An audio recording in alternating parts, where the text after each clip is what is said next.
An absolutely perfect day for a party in Surprise, Arizona, as the Oregon State fans out for day 2 of the Sanderson Ford College Baseball Classic. The matchup this afternoon, the 7th-ranked Beavers get ready to take on the UNLV Hustlin' Rebels. With former Rice All-American David Aardsma, I'm Mike Farron. It was a great day for baseball yesterday. 2 games that were really close late. Absolutely great games, incredible crowds as Oregon State fans come out, as always, loud. You hear them on every single pitch, and you know they're here. You know they love baseball. Let's talk about Oregon State. They were down 3-1 going to the bottom of the 7th. Ivar Arquette gave them the lead with a 2-run homer in the 7th, and then their power took over in the 8th. Jacob Craig, you see this home run here, absolute moonshot to left field, got it going, and back-to-back home runs with Wilson Weber behind him, taking the lead with a bomb to center field. And Oregon State winning yesterday 8-3 over Xavier with that comeback victory for UNLV. They got all they needed in the first. Dean Toigo's first Division I at bat. Yes, and the scene was set with 3 guys getting on base with base hits, and then this grand slam bomb to right field. Absolutely got every little bit of it. Carson Lowe and Mason Dillon keeping the lead there and getting the win. Toigo, the transfer from Hope University, where he helped them win the NAIA National Championship a year ago. You see him back in the cleanup spot for the 1-0 Hustlin' Rebs today. 7 former transfers in the lineup for Stan Stolte's crew. And this is a big day for Oregon State, David, because that is Dax Whitney. He is one of the highest profile pitching recruits to ever make it to campus in Corvallis. And that means a lot. They have had a lot of pitching over the years. Dax Whitney, 6'5", 204 pounds from Idaho, the #1 prospect out of Idaho. Perfect game, loved him. Everybody loves him, and it is a miracle that they got him here, and we are all excited to see what he has. Yeah, a little nuclear-loosh on one of his warm-up tosses as it goes to the screen. Here's the Oregon State defense. They'll start the same 8 defenders that they did yesterday. The left side of their infield, Ivar Arquette, Trent Caraway, and their left fielder, Gavin Turley, center fielder, Dallas Macias, all potential top 2-round draft picks. Huge draft picks potential, especially on that left side. Those are guys you want to see. Arquette, Caraway, they really set the stage last year for themselves. Caraway in this tournament jumped right out of the gate, got it going. And these are players, watch them all year because they're just going to get better and better as the year goes. So Dax Whitney, the highly touted freshman, making his collegiate debut. This is the #7 team in the country, David, and they have a freshman starting on Saturday for them. That, to me, I think says an awful lot about the talent of Whitney. As you get a look at Stan Stolte in his 10th year as the head coach at UNLV, he was a happy camper yesterday with the way his team played. Yes, he has to be very happy with it. Came out, gets a good Indiana team, highly ranked, and expected to do some make waves in the Big Ten. They came out, played a good ball game all around defensively, incredible job, hit the ball and pitched very well. Elijah Rodriguez will lead things off. The left fielder will dig in as they've locked the door behind home plate. Billy Van Rapport says, let's go. And the first pitch of the ball game to the Oral Roberts transfer is a fastball outside, ball 1 at 95 miles an hour.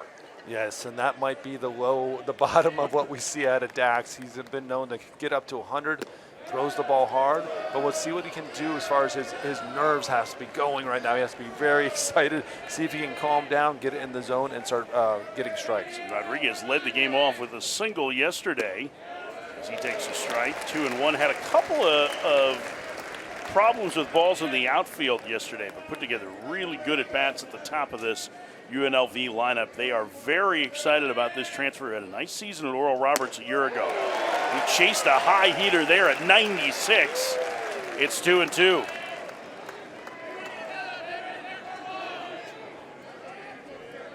Whitney not screwing around so far.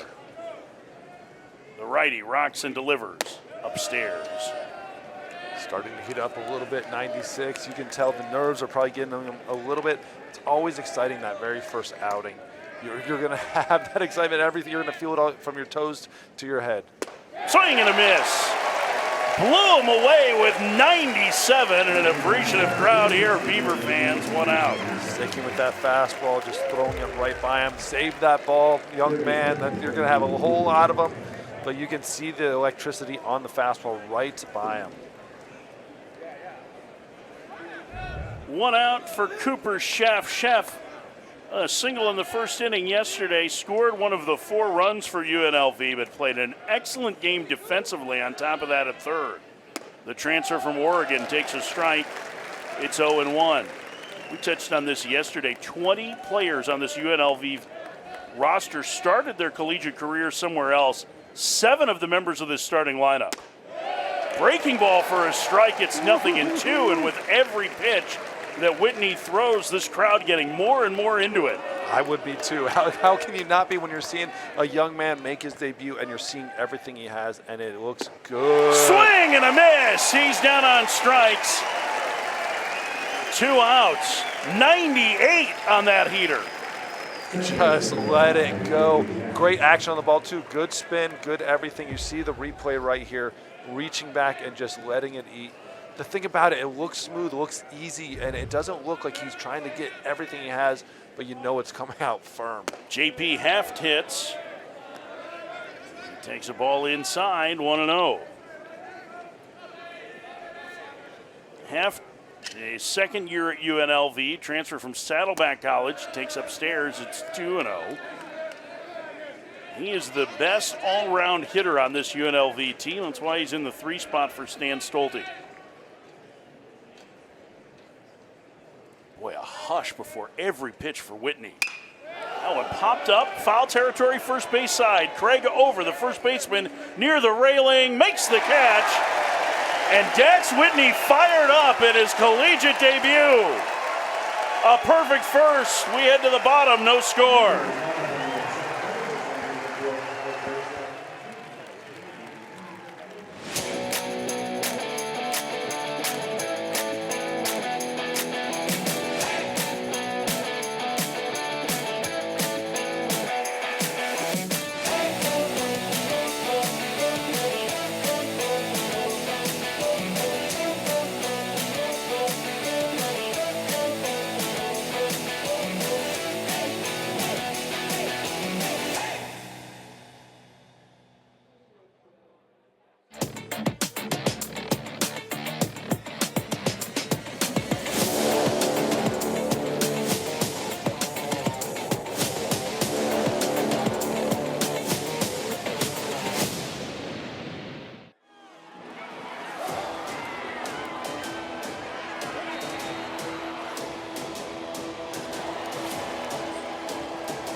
Well, after Dax Whitney electrified this partisan crowd at the top of the first, Oregon State, we come to the bat in the bottom of the inning. You get a look at that lineup.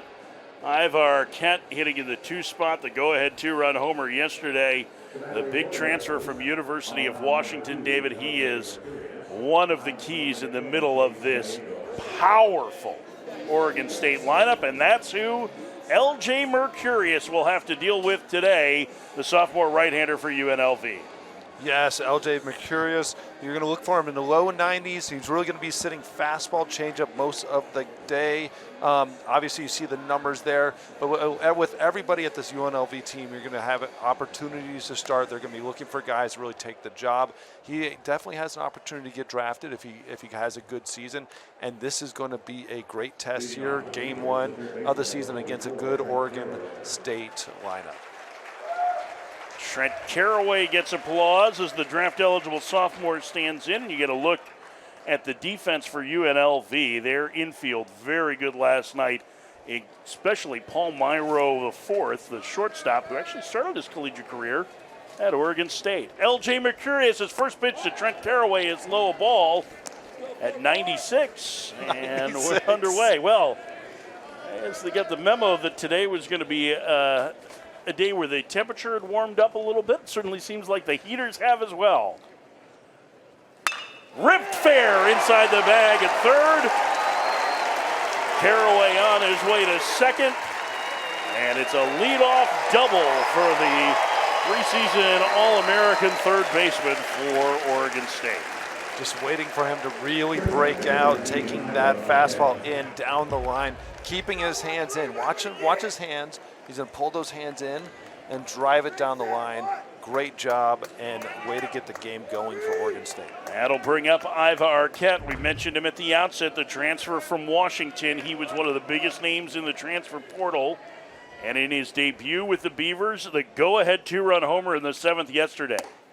The 6'5" shortstop takes a strike, 0-1. There's Mitch Canham. Oregon State trying to get back to Omaha for the first time since they won the national championship in 2018. Canham trying to get there for the first time as their head coach. Grounder to third, off the glove of Sheffett into left field. Stopping at third is Caraway. That will probably be an error on the third baseman. Boy, as airtight as the defense looked yesterday for UNLV, that seems like it's going to be a rare miscue for Sheff. He had an excellent game yesterday. Excellent game yesterday, going everywhere, but yes, took a bad hop. It might have been a little bit of a placement too. As a third baseman, you don't want to get those middle bounces where they're bouncing 5 feet in front of you. Either come up to get it or step back and let that ball come to you.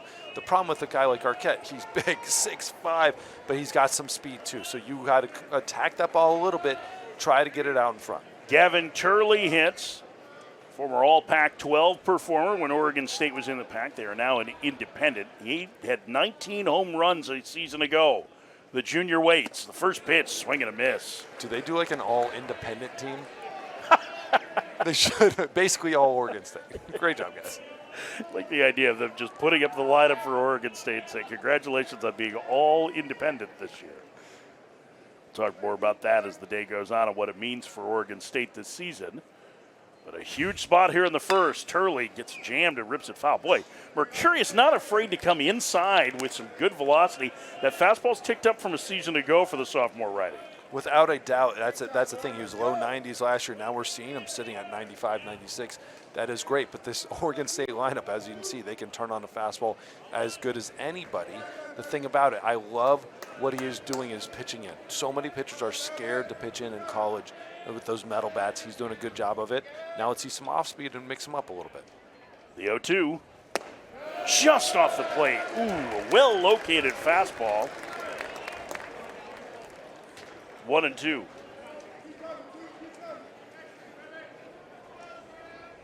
That was close. That was close. Very close. You could even hear from the crowd. They might have thought that was a little close too. And they're rooting for Oregon State. No score, bottom of the first, runners of the corners, the pitch. Turley in the air to right. Toigo over. He will make the catch. Tagging at third is Caraway, and coming home to score as the throw goes to second. It's a sac fly for Gavin Turley, and Oregon State leads 1-0. And the crowd is loving it. Now, I want to point this out. If anybody's out there watching this, a young baseball player, he never even thought about throwing that ball home. He made the play on the ball to right, to his left, and you had a runner on first base. He caught it, immediately looked to second base, keep that runner at first. You know, and Toigo, we saw yesterday, has a very strong arm. He could have been confident in that to try and throw the runner out, but you don't want to give up those extra 90 feet early in the game. Absolutely not. And that's what we saw in the night game. Errors, mistakes like that might make the difference in games. So make the play, keep the runner at first. You've got one out. You can get a double play ball right here, and you're out of the inning with only one run. Here's the cleanup hitter, the center fielder, Dallas Macias. He gets jammed and fouls it back 0-1. I'll say you what, he's throwing hard, but they're kind of seeing the ball. They're taking really good swings on it. With Mercurius, when he starts getting that offspeed, that slider, which he almost got on the strike three in the batter before, if he gets that slider working and tight, this is going to be a good day for him. That one misses, and the count 1-1 to Macias. Macias hit over 300 last year, 9 homers. And in talking to some of the Oregon State people, they were quick to point out that the center fielder is one of the best physical specimens they have. He is, I believe, we can get a look at the hitter, he is yoked, as the kids would say. think that's the definition of exactly what he does. But that's one of those things that they're doing there, especially with that new facility that they have at Oregon State, the lifting facility. They care about their bodies and they want to get bigger, faster, stronger. Yeah, he has not missed arm day very often, that's for sure. I'm jealous. Here's the 1-2. Tried to hold up. He did. 2-2 the count. Another good fastball there. Great placement. You saw the catcher before the pitch wanting it up in the zone, and he did not miss his spot. Nice aggressive fastball. 2-2 the count to Macias. 1-0 Oregon State last of the first. Arquette being held at first by O'Sullivan. The pitch. Called strike 3. There's that slider. Nice. Move straight down. If you watch it, it's not a slider that's going to be a big right to left slider, but that slider dropped straight down. It's got nice little spin on it. Not a whole lot of action, but what you're seeing is that ball move basically straight down, just not as big as a curveball. Yeah, see, it's tight movement, but almost straight down. Jacob Craig hits the first baseman who homered yesterday in Oregon State's win. He is primed for a big season. They need more offensive production from first. Remember, this is an Oregon State team that returns a lot of key offensive pieces, but lost the #1 overall pick in last year's draft, Travis Bazzana, who was one of the top players in the country and was a force atop their lineup.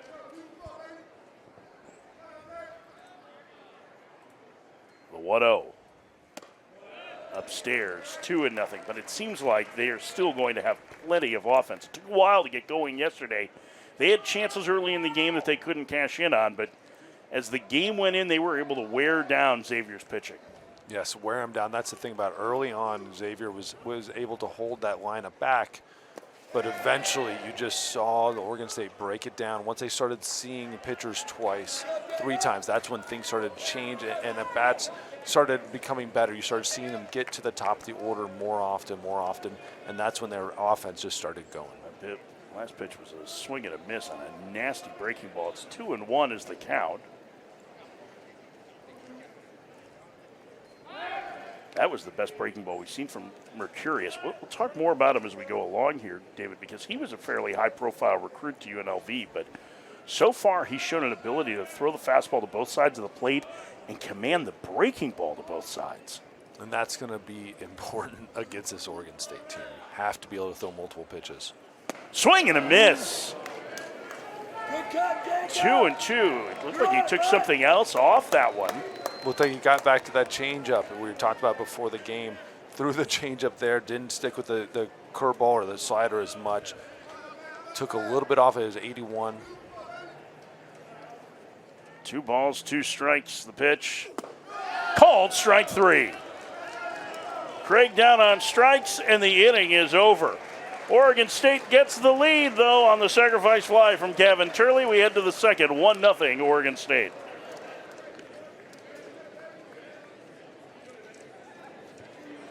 You don't start, you get to it. After you put in work, find your balance.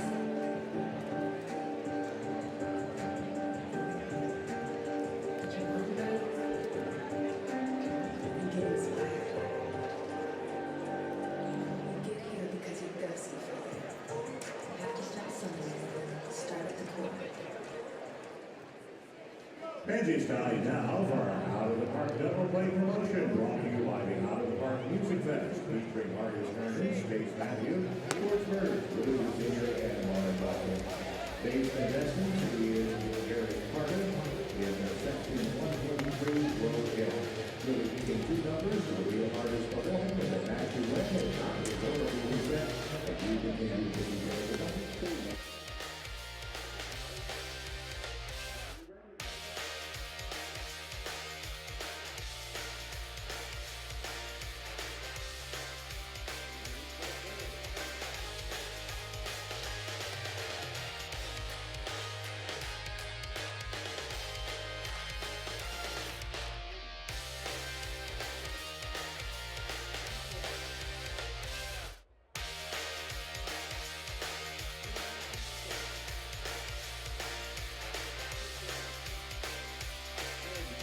This is footage of the new Oregon State player development facility that was built. They built a new pitching lab as well up in Corvallis as Oregon State.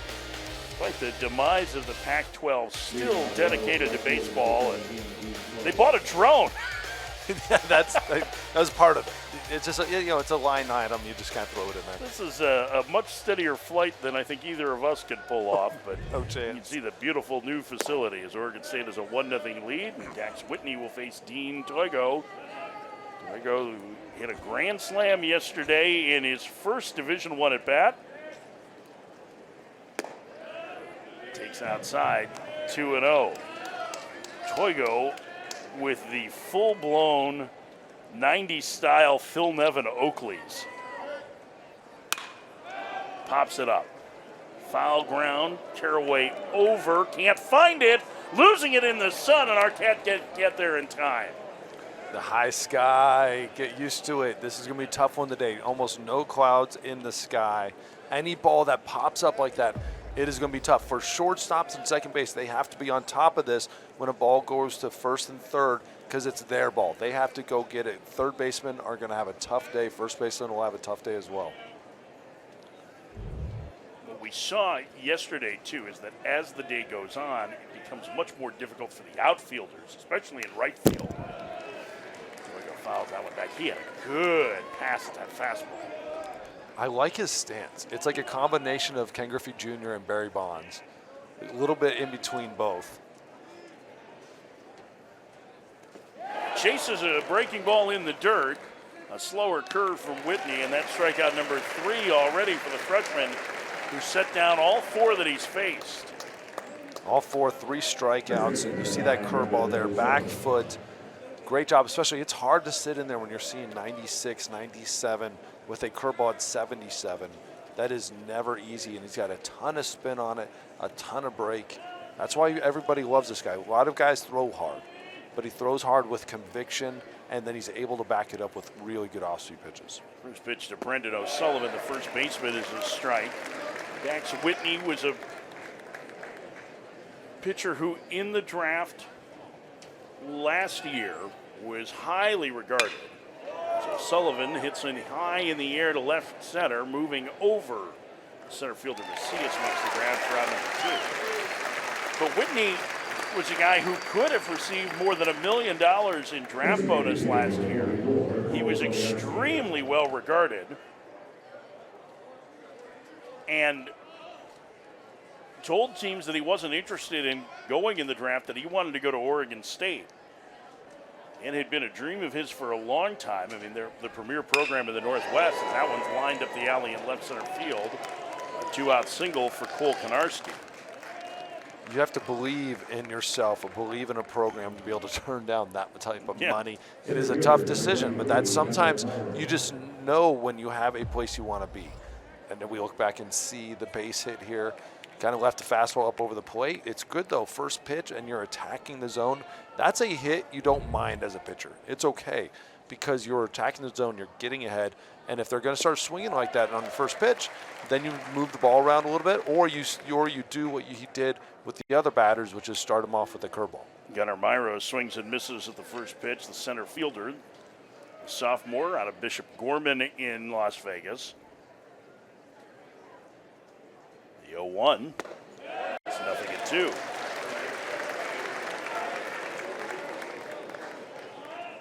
Whitney fell in love with college baseball when his travel team watched Oregon State win the national championship on TV at a BW3. That one through the right side.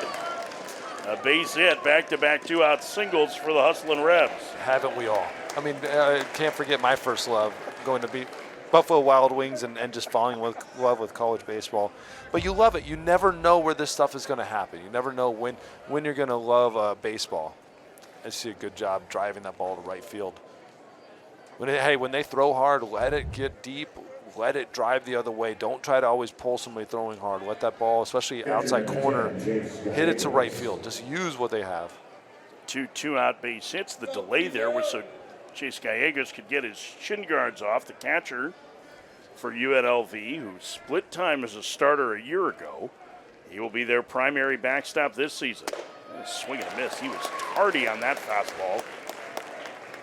0-1. Fastball started to settle in around 94, 95 here in the second inning for Whitney. First trouble in his young career. See how he manages it against the bottom of the UNLV lineup. Outside, it's 1-1. It's 1-0 Oregon State in the second.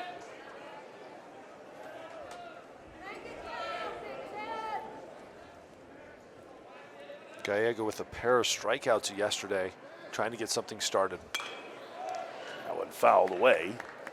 And the count 1-2. Now his back is against the wall. Somebody's got 97 in their back pocket and a 77-mile-an-hour curveball. Do you try to sit a pitch? You just try to look for one in area. A lot of times they look for areas and just fight it off. Trying to get him to chase the high fastball. That time it's 2-2.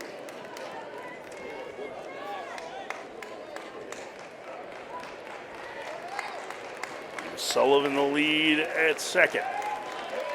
Gunnar Myro at first. Here comes the 2-2 to Gallegos. Swing and a miss. 4 strikeouts through 2 scoreless innings in his collegiate debut for Dax Whitney through 1.5, 1-0 Oregon State.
Celebrating 30 meters out. 5,000 meters on the track, ready to roll. Collegiate national lead.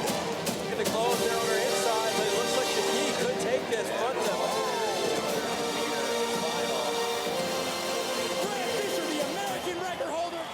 This is Super Cuban. But Holloway crossed the line. He's only 3/100ths outside the world record.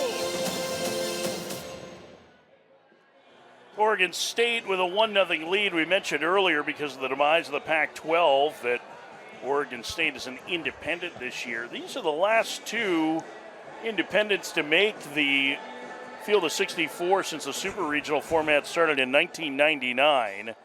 Miami and Dallas Baptist both have had success. In fact, Miami won a couple of national championships in the early 2000s as an independent. Listen, it's more challenging when you don't have a conference. You lose a potential path to the tournament with no conference tournament, but Oregon State has scheduled a very, very difficult road-heavy schedule this year. They have made up for it. They're putting themselves in a position of difficulty. But again, Mitch Canham loves it. He wants more of it. He wants his guys to be trained, see the very best, make it a tough road for him, and make out of that. If you can come out of this type of schedule, this type of season on top, you are going to put yourself in a great position for the postseason run. Wilson Weber hit a massive home run to center field yesterday. Senior catcher, now the 1-1 count. That was the hardest hit home run of the 4 that we had in that first game yesterday. Without a doubt. It was on a line, dead center. I don't know if I've ever seen a ball hit here on a line like that, the way he did. I've seen some go to left and get up to that scoreboard, which is insane. But on a line, I don't know if I've seen a ball get out as quick and as hard as that one has. Mercurius back to work. Runs a fastball in. It's 2-2. So you got him to chase the slider off the plate, then came right back with the fastball in. Some pretty impressive feel for pitching so far from Mercurius. Without a doubt, he's keeping these Oregon State hitters off balance, using everything he has. You see it right there again, going down and away. I think that fastball might have ran a little bit more in than he wanted it.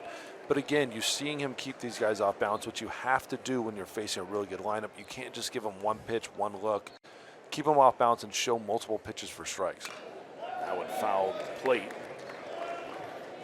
Weber stays alive. You know, a lot of the talk so far today on the pitching side has been about Dax Whitney because he was such a high-profile prospect this year for Oregon State. L.J. Mercurius was the top prep pitcher in high school in 23 in Nevada, and well, he struggled at times last year. I mean, this is a guy that's been on the prospect radar for a long time. He gives up a leadoff single to Weber to start the second. When you understand, though, why he's been a prospect for a long time, you can see how he can use his pitches, and he's got the ball to move up there. He's got a 94, 95 mile-an-hour fastball, and you're seeing good jump on it. But you're seeing Weber doing an even better job of hitting, fought through a tough at-bat to get that fastball and drive it up center. Leadoff man aboard for Tice Peterson. Peterson, on-base machine a year ago, can play all over the field, working as the DH right now. Oregon State up 1-0 in the second. On the ground foul, the third.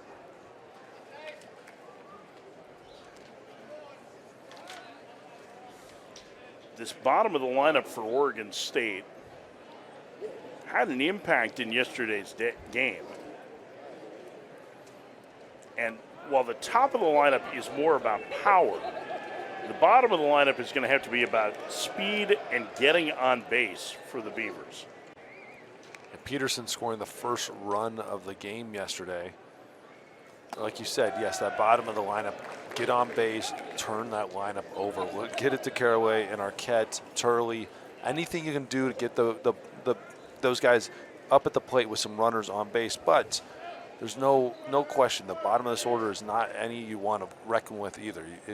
You'd pick the bottom of the order versus the top of the order, but they can put together great at-bats. And Peterson gets into one to deep left center field. It's 3-0 Oregon State.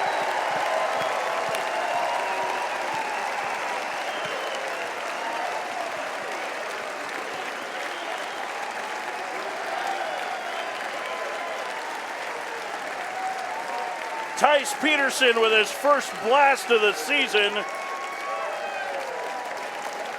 The fourth home run in 2 games for the Beavs. Great job of hitting his second hit of the season. You see it right here. You see the nice smooth swing. And that ball, the left fielder knew it right away. Tried to position just in case it hit the wall, but that ball got out. Great job of hitting, and now 3-0 lead for Oregon State. Well, the guy that got the ball did a good job of rolling his way to it, too. That was trying to show up the kids out there rolling on the berm. Didn't have a whole lot of competition either. I don't know if that roll was needed, but you have to appreciate it. 113 miles an hour off the bat on the home run by Peterson. Yes, and it looked every little bit of it. Here's Easton Tall, speedy outfielder. He takes low, and the count 2-0. Talt feels like he's going to be one of those keys to turning the lineup over. He can run a little bit. They've really tried to work on the inside game with him last fall and this spring. He's ahead 3-0 here with the number 9 hitter, A.J. Singer, on deck. Right, and this is where you want to watch these guys. This is the type of a bat you want with Talt. Let's see what he does here. It's 3-0. There's no reason to try to jump on a ball. Your job is to get the top of the order coming up. See how he hits from here on out. Good take. All 4. That'll bring up A.J. Singer, the transfer from Iowa Western Community College. So now good speed aboard. Singer, as Jeff Obolowski, the pitching coach for UNLV, is going to pay a visit to Mercurius here. Trying to settle down the sophomore right-hander. The stuff has been there. The ability to pitch has been there. Just a 2-strike mistake to give up a base hit, and then the long home run to Peterson put him in a bind. Put it in mind, yes, the first inning you really saw him pitching well, but then when you get ahead of the count, you have to put him away because you can see how quickly at-bats can turn around, how games can turn around when you're not putting away hitters. And that's one of those things.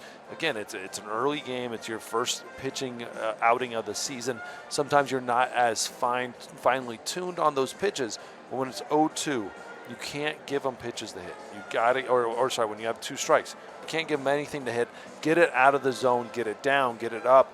Don't let them put a good swing on it. But Weber definitely put a great swing on it. And it looked like Obolewski was saying, hey, listen, you give him a home run, it's going to happen. Like, you can't, then you got to come back and attack the next guy as Singer stands in. Singer yesterday had one of the most important at-bats of the game in the 7th inning, drawing a 2-out walk against Ben Weber that helped set the table with 2 on and Oregon State down a pair. They would tie the game, the next hitter on Gavin Turley's base hit.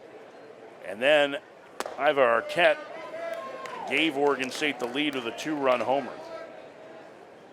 Singer also made a really good backpedaling catch to end a bases-loaded situation in the top of the 7th. And that was his reputation coming from Iowa Western, was that he was an excellent defender. If that ball falls, that's a lot of trouble for Oregon State. It's a completely different game, completely different momentum. Well, think about it, the difference in what we saw in the nightcap last night, right? UNLV had a couple of balls that fell in, including a really tough play for Hogan Denny, the right fielder for Indiana, that helped lead to the Toigo home run. You're right. It's a lot of outfield. Runner goes, pitches in the dirt, and Talt steals second without a throw. First time we saw an Oregon State runner go this game. You've been seeing small leads at first base. Haven't really seen them take any sort of lead over there. They're not jumping around. They're not going crazy. It was he just took off, though. It was kind of out of nowhere. Weren't expecting it. So now a base hit could mean another run with a speedy Talt in scoring position. Singer takes a strike. And watch this steal right here. No jump start, no vault start like we were talking about yesterday with Indiana. Just feet were planted and then took off. Great job, though. I think he gets there no matter what. The pass ball doesn't matter or the wild pitch doesn't matter. He would have been there. Swing and a miss, kind of tied up. And Singer is the first out. It'll bring up Trent Caraway. 3-0 Oregon State in the second. 3 strikeouts for Mercurius. Caraway rolled a double inside the third baseline to lead off the first. This is why it's so critical for Oregon State to get production out of the bottom of the lineup, because you want traffic for these big boppers at the top. Caraway takes a strike, 0-1. Caraway is listed at 6'2", 203. I might ask that he check to measure his height again, because I am not convinced that Trent Caraway is only 6'2". Next to Arquette, he looks like he's about 5'8". Arquette standing in the on-deck circle, just massive man. I mean, it's not a left side of the infield, it's skyscrapers. I'm pretty sure that there isn't buildings as tall in Corvallis as those two guys. A draft-eligible sophomore waits and wraps it foul. Looks like he's throwing a couple changeups there. Throwing some changeups, down and away changeups, and this is something he really didn't do at all last year, especially to right-handed batters. That is a tough pitch to throw, but you got to trust it. I love it. I love the action because it throws you off. You'd never expect a right changeup. It's got a lot of movement on it, too. I mean, it moves about the width of the plate in the dirt. Good stop by Gallegos. And the count 1-2 on Caraway.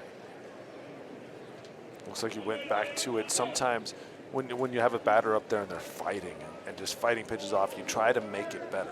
Instead of just continuing to throw and trust it, you try to make it better, to get that swing and miss, and that's what sometimes the result. Kickoff play to second, but back easily is Talt. 3-0 Oregon State with a man in scoring position here in the second.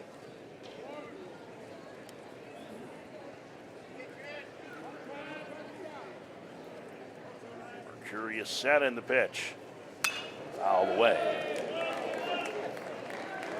Behind on that that fastball. When you throw those changeups and you're getting them in there, and you're forcing the batter to swing and speed that bat up, you get that 94-mile-an-hour fastball. It looks like it's 98. He went to the fastball away. Do you go to the slider off of that now? I go fastball in if I can. I think you got to jam them in. Went to the breaking ball and he swung through it for out number 2. Wasn't even the best pitch of it at all. That ball was right over the plate. I mean, it kind of screamed, hit me the whole way, but it was elevated. And so I think that threw Caraway off. And sometimes, like we talked about yesterday, it's hard to hit an elevated slider, especially when you're down the zone. And it was just high enough to get underneath that bat. Iva Arquette bats, the 6'5 shortstop. Reached on an error in the first. Takes upstairs 1-0. Arquette, you see his numbers last year at University of Washington. He had a monster season there. And as we mentioned before, he was really the biggest name in the transfer portal this summer. There were teams that were clamoring for him. He is on the Golden Spikes watch list, the preseason watch list. You see 3 of the players in this tournament that are. Gavin Turley has just been such a consistent performer. And then Devin Taylor, the preseason Big Ten Player of the Year for Indiana. We will see the Hoosiers tonight against the Xavier Musketeers. Inside a ball. They count 3-0 to Arquette. You got a runner on second base. You got 2 outs. You got the best hitter in their lineup up right now. This is not a bad spot to walk him. You don't have to give him a pitch. You don't have to give him anything. Well, you also have the guy who had the most home runs returning for this Oregon State team on deck. And that's ball 4 to Arquette, and here comes Gavin Turley. The other name on the preseason watch list for the Golden Spikes Award on this Oregon State roster. This inning has been a laborious one for Mercurius.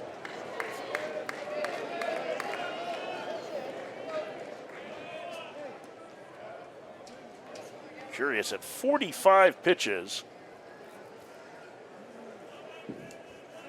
And he faces Gavin Turley here. This is a chance for Oregon State to take control of this game early.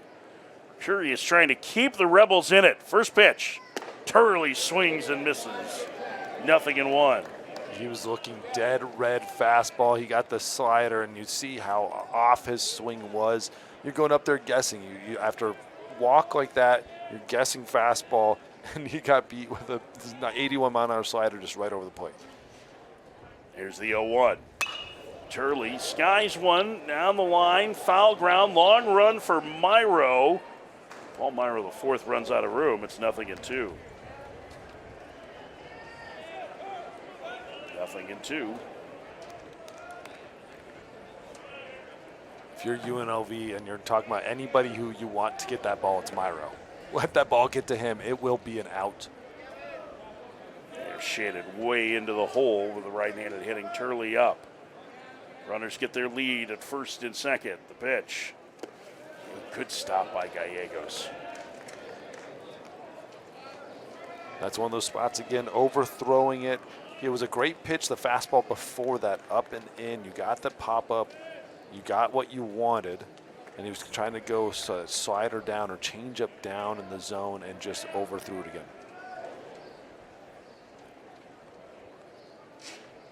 The 1-2 is high, and the count now 2-2 to Turley. A critical spot in this game. 2 balls, 2 strikes to the slugging left fielder. 2 outs. The pitch.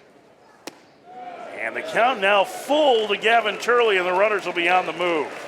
Great job by Turley. I know those 3 pitches were not necessarily close. A great job of getting back to a hitter's count from 0-2. Oregon State fans starting to cheer on the Beaver offense. The runners will be on the move. The payoff. Outside, ball 4, and the bases are loaded. You have to love that if you're Gavin Turley and you're Oregon State. An 0-2 count to a walk to get the bases loaded. you're in the worst situation. Now you get to a great spot, score a couple runs. Dallas Macias is the 8th man to bat in the inning. He struck out looking against Mercurius in the first. 3-0 Oregon State. Macias just missed a home run yesterday. First pitch. Inside, it's 1-0. Tugged on that one a little bit. When you're feeling this and you're starting to feel your pitches lose it a little bit, this is when you have to take a moment to yourself. You have to step off. The catcher's got to call time. Go out there and go talk to him. Get locked back in. Fastball on the outside corner, 1-1. The fastball velocity is really backed up here now for Mercurius. It's been more low 90s in this inning as he continues to labor. Outside, it's 2-1. And now he's starting to get into dangerous counts, a dangerous hitter, David. This is not where you want to be. You were ahead of this account. You had 0-2 in the batter before this, and now you're 2-1 to the batter after it. Not what you want to be doing as a pitcher. The pitch. Breaking ball missed, and the count 3-1. And now maybe the biggest pitch of this game so far. The Beaver fans certainly feeling that as they begin to make more noise. 3-1 the count to Macias. The pitch. Down low, ball 4. It'll walk in a run. And it's now 4-0 Oregon State. And the bullpen's going to start getting loose here for UNLV. It all starts with Gavin Turley with an 0-2 count. And now it's a run and 2 walks. That is a tough spot to be. As a pitcher, like I said, you got to step off. You got to take your time. It's hard with the pitch clock. But maybe this meeting with the catcher might be one batter or a couple pitches a little too late. You start to get to a spot where you worry about fatigue in the inning, too. Mercurius now up to 57 pitches on the game. And he pitched around pretty well, traffic in the first. So you get a look at the bullpen there.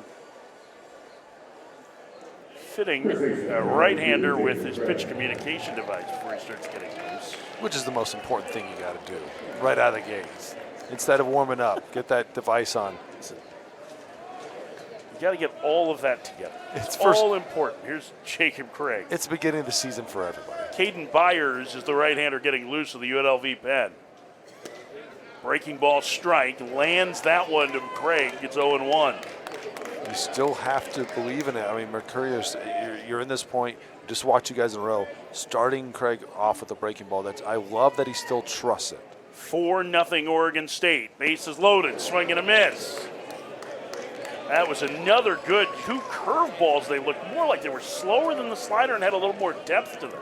If I am Mercurius, I'm coming right back to it. Yes, a little slower, a little bit more depth, but you see how far out Craig is in front of it. Called strike 3. Paints him on the outside corner with a fastball, and the inning is over. But Oregon State extends the lead thanks to Tice Peterson. And quite a blast. Quite a blast. You see there again, nice smooth swing, hitting it out to left field, right over the 379 spot on the wall, and Oregon State up now.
The ultimate college fan experience is now here. Head to flowcollege.com to watch more than 12,000 college sporting events from 12 different conferences, all in one place. That place is here. Well, on the internet it's here. It's not actually at Surprise Stadium. You can't see all 12,000 events. Just this one right now. Not all of them. They've got a pretty big facility. It's true. Got 2 teams, got a lot of fields. We can do this. And Mike's going to call all of them. Paul Myro the fourth will lead off for UNLV. There is a swimming complex across the street here in Surprise. There are all sorts of youth fields here. You're involved in youth sports in the area. You're not playing youth sports. You would be a lot taller and stronger than most of those kids, I have a feeling. I can get a birth certificate if I need to. Right now, I don't know. I'm watching some of these 12U games, and I get beat. Grounder fair inside the bag at third and past the diving Caraway. It's a leadoff single for Paul Myro the fourth. And the third hit of the game against the freshman Dax Whitney. Myro's done a great job defensively. This is his first hit of the season. Nice way to jump out in front on a 94-mile-an-hour fastball. It's what you got to do. You got to get out in front. Sorry, that was a curveball. 94 was the first fastball, was the first pitch. Good job with him on that curveball, getting out in front of it and driving it down the line. Get some offense going for UNLV now. Elijah Rodriguez bats down 4-0 as he takes high, 1-0. Talking to Stan Stolte last week, the UNLV coach, he was super excited about the addition of Rodriguez to the lineup. He drives that one to left. That's pretty well hit. Turley over in foul ground makes the running catch. That's out number 1 as Myro retreats to first. I'm actually surprised Turley was able to track that down. You watch him on the replay here, looking for the wall. You see the ball get up and away. Great job there. But watch his eyes. You see him turning and looking at the wall, looks at the wall a couple times, and is able to track it down. That is a veteran outfielder move right there. Being able to track the ball and the wall at the same time. 1 out for Cooper Schaff, who struck out in the first. And he takes low, a breaking ball. It's 1-0. UNLV jumped out. Their first 4 hitters of the season all reached yesterday with Dean Toigo hitting a grand slam. And since then, their offense has been shut down. Snap throw to first. Ooh, and Myro just got in. Oh, I bet they're going to review this. I think that ball beat him. Weber did a great job of that throw. He has got an absolute arm, and we saw it yesterday. He was throwing behind guys all day. Great throw there. And they're going to get the umpires together. Billy Van Ramport's going to bring the crew together here as Mitch Canham has asked for a challenge. And they are going to go put on the headset and go check out the video on that replay.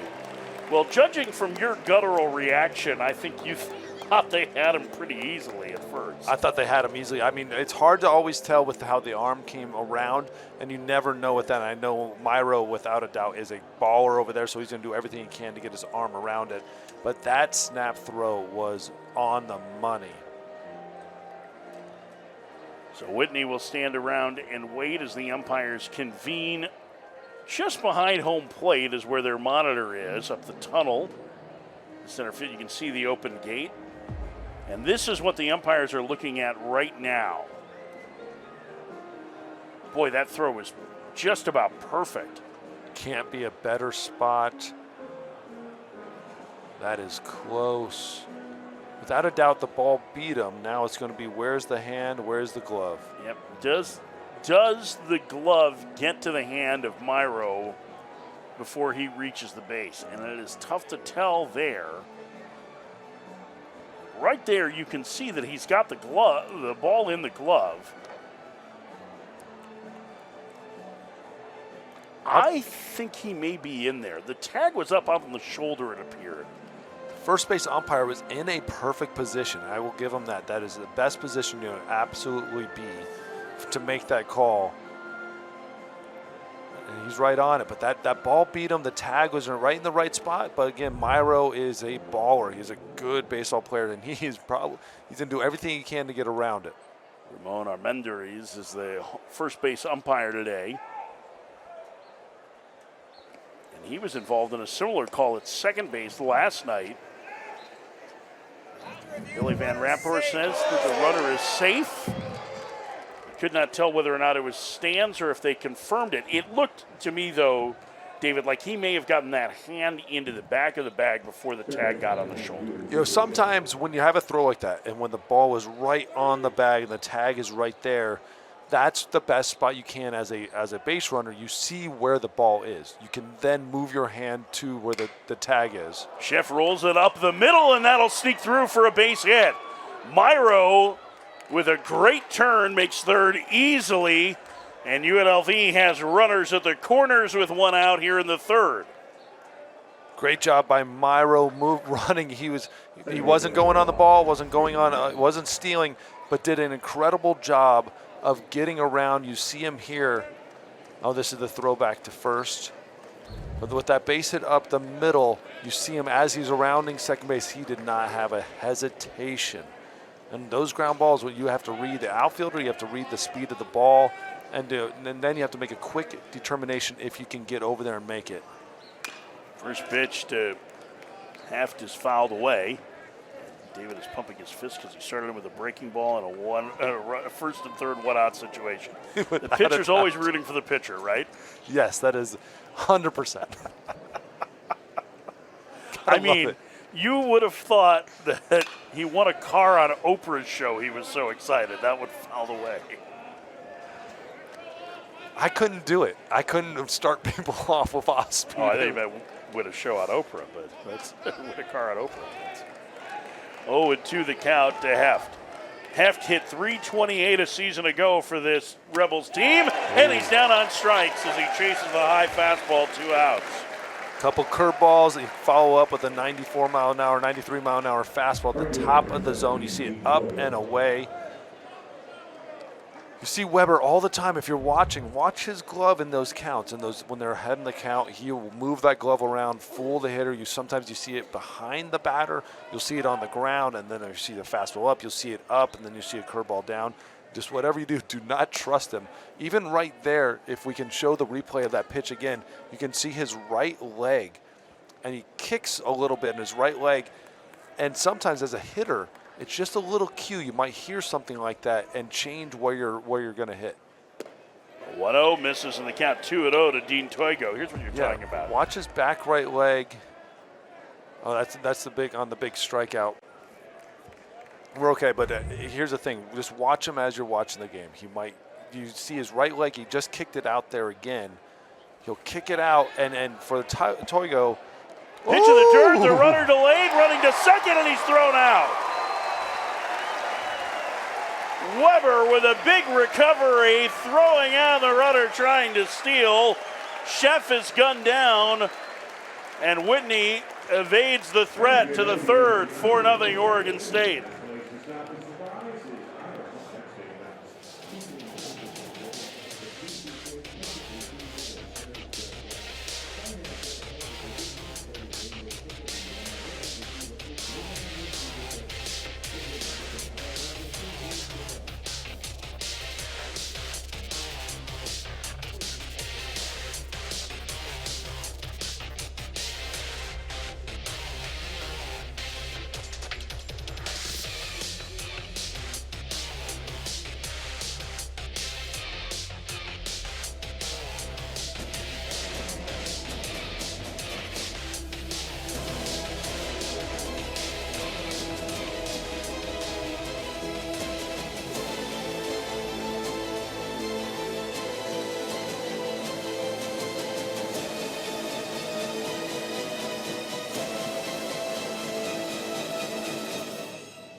Spencer Lee. Masano Sukeona, the world champion.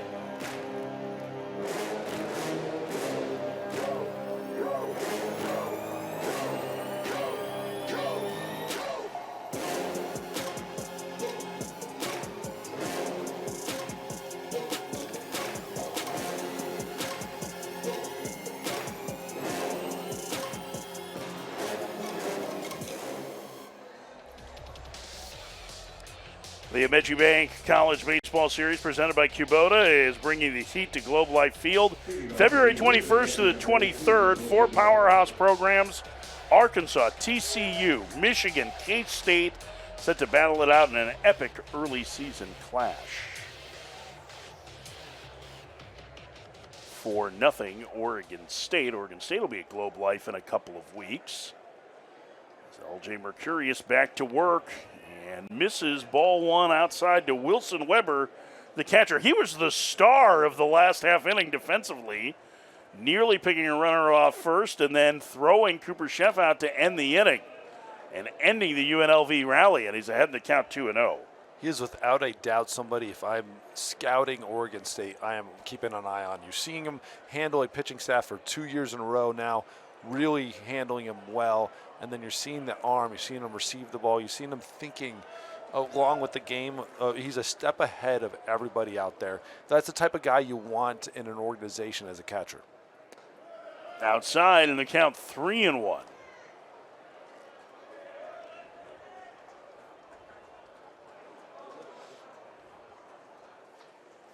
The pitch to Weber, and he hits it through the right side for a leadoff single. Boy, a lot of pressure last inning as Weber's now 2 for 2. 9 men came to the plate in the second against Mercurius, and the hits keep coming for Oregon State. Fastball in, and you see him pull the hands in, drive that ball to right field. Not trying to do too much with it, just taking the ball for what it is, taking the base hit, and we're getting another rally going. That's exactly how it started last inning. We'll see if Oregon State can take advantage of it again. Tice Peterson hit a rocket 2-run home run in the second. And he takes outside 1-0. They have now started, it feels like, to really force LJ Mercurius into the strike zone. Yes. And that's where you really saw him struggle last inning when they forced him to get into the strike zone. You saw him struggling, saw him getting behind, and now he's behind again. 2-0 here. That's exactly what Oregon State's going to do. They're going to grind out a bat, force you to throw them their strikes. 2-0 the count to Peterson. We've already seen the kind of power he has. He pops this one up. Shallow right, out the second baseman, Heft, and he will miss it. It eludes him. The throw to second gets away from Myro, and everybody's safe. Oh. Boy, that was a tough play for the second baseman. Toigo, the right fielder, wasn't really anywhere near that ball. Nowhere near it. You see him back. Obviously, after the last home run, you're going to want to play back. But you're seeing a good pitch there. And watch him track it, watch him track it. This is the highest guy. It is tough to see right off the edge of his glove. Again, and then he comes up, doesn't make a bad throw, just off a little bit. With Myro, we know he can make almost any play. And he tried to hold his foot on the bag maybe a little bit too hard. The first two have reached, and here's Talt, and he'll square to bunt and bunts it in the air, foul. And that one will fall out of reach. Boy, what an effort by Gallegos. Sure, some tense moments in that UNLV dugout watching their catcher dive headlong towards the concrete wall. It's a good dive. And Mitch Cadam's going to use one of their 3 offensive timeouts. Each team, that's one of the differences between college baseball and pro ball, is that you can call offensive timeouts. Talt, who is the guy that they really want to use his speed down at the bottom of the order, and you can see Cadam, I think, trying to slow it down. Listen, I get it. Like, you want to try and move these runners along, right? You want to try and get Singer, who's had good at-bats, to the plate, get things turned over, but I think more than anything, the true West Coast style of baseball, which there is in college, is the bunt is an offensive weapon. It's not to give away outs. Yes, and I think that's where it's really changed in college baseball, and even in the big league level, as opposed to what it used to be. Use that bunt to your advantage. Don't use it just to move guys over. Try to make it a weapon versus just a device to get guys in scoring position. Now this looks more like a sacrifice as Talt is squared early, and he gets it down in front of the plate. The play's a third, and Gallegos throws it away. Coming home to score is Weber. On to third is Peterson. Second throwing error of the inning for UNLV, and it's 5-0 Oregon State. Not a great bunt. Bunt came straight down, kept it right in front of home plate. That's not what you want to do on a bunt because it's an easy play for the catcher. He came up. Here's the problem, is when he gets the ball, watch his body. He doesn't stay down, he stands up. He stands all the way up, tall, and that ball is going to ride on you. That ball is going to throw up, and especially, trust me, from a pitcher who threw a lot of balls away going to first base, the moment you stand up, it changes everything. He had the right idea. The play was at third. He had a play on Weber there. Runner Blutz going from first, and that went off the end of the bat from Singer. The throw will come home, and out at the plate is Peterson for out number one. Nicely done by O'Sullivan there. There you go. That's how you make up for it. Your catcher makes an error, makes a mistake. You make up for it by just making the play. It was an easy play to make, and they made the right play. Runner was going right on the ball. The moment the ball was hit, the runner was running. You get home, you get the tag out for an out. Mercuri is having a conversation with Billy Van Raphorst and said something that nearly tickled the umpire. Now he's going to have to work through the top of the Oregon State lineup again. Caraway, a strikeout victim, and last time he doubled in the first. 5-0 Oregon State, 1 out, 2 on. Caraway with big power. Takes outside 1-0. He made his collegiate debut here in this ballpark last year in the opener of the Sanderson Ford College Baseball Classic. And in his first at bat, he hit a ball that I'm pretty sure is still going. He absolutely made a name for himself. And he smashes that one to left field at base hit. It got to Rodriguez so quickly that they're going to have a play at home, and Told is safe. Maybe a little over-aggressive on the base pass, but he beat the relay, and it's 6-0 Oregon State. Great relay there by Rodriguez. Chef might have caught that ball. The one thing I think what the difference was there was Chef caught that ball on his right, tried to turn and get that ball into home, and that caused just a second of delay. You watch it right here. Incredible hit by Caraway, as always. You're always talking about him. And as we're seeing the throw in, see him catch the ball. Oh, it was a little out in front of him, so it takes just a second longer, and you know what? He beat it out. We didn't get a great look there, but it looked like he ran through the stop sign there coming home. And it's 6-0 Oregon State, and now here's Ava Arquette. And Ava Arquette lines one down the line and left. It is foul. Ooh, one hop and out of play. Boy, that was a hard hit, topspin liner down the left field line for Arquette, and nearly extra bases.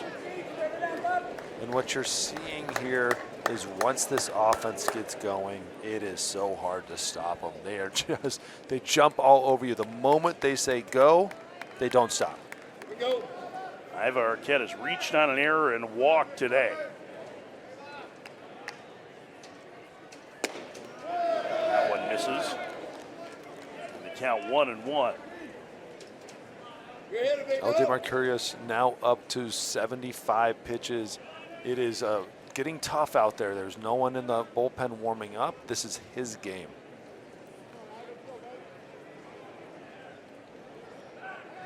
Pickoff play to second, but that was snuffed out pretty easily by Singer. And he was back in plenty of time.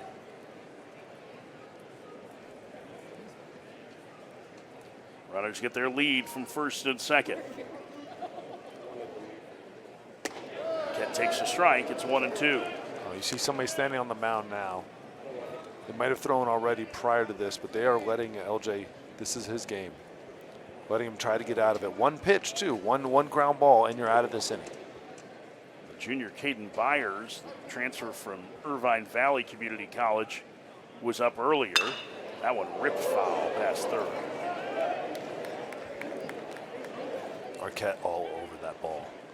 Fastball, and I would say you either get that ball up or you go back to that slider down. It is interesting. He's shown some change-ups throughout the day to righties.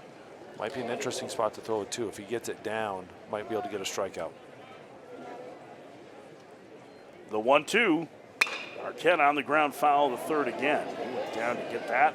Yeah, we'll take a change up. Yep, and was out in front, but fought it off. It's not often you can see a 6'5" guy get down like that, but 1-2, the pitch in the dirt. 2-2. I was talking at coffee this morning with Mike Rooney, the great college baseball analyst for ESPN, and we were talking about Arquette, and I said, it looks to me like he has the Cal Ripken Jr. starter kit. Right there, about the same size. Yep. He might be a little taller than Cal. I think Cal is 6'4". That one fouled away. But, like big shortstops, it used to be something that was far more rare than it is now. Well, it was rare, and then what was it, mid-'90s, a bunch of guys with A-Rod, Alex Cal. Rodriguez, yep. And then there was a bunch of prospects coming up, too. Just some guys didn't quite make it, some number one prospects in baseball that were shortstops that were big guys, too. And then they went back to the smaller shortstop, and now you're seeing it again, that revamp of an athlete who's big. Grounder to short. Myra to second for one. That's all they'll get. But a big second out as Arquette hits into the fielder's choice. And there's 2 outs now for Gavin Turley. Go, Gavin! Turley has walked and delivered a sacrifice fly today. 6-0 Oregon State, bottom of the third.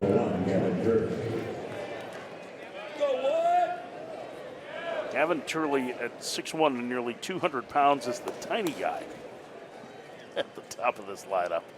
That's scary. And he is as strong as any of them.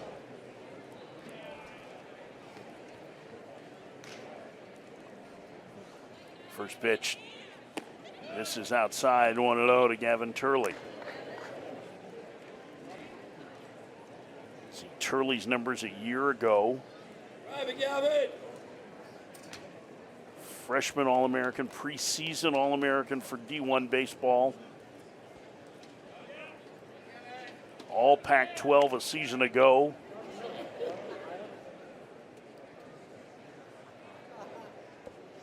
He rips it into left field for a base hit.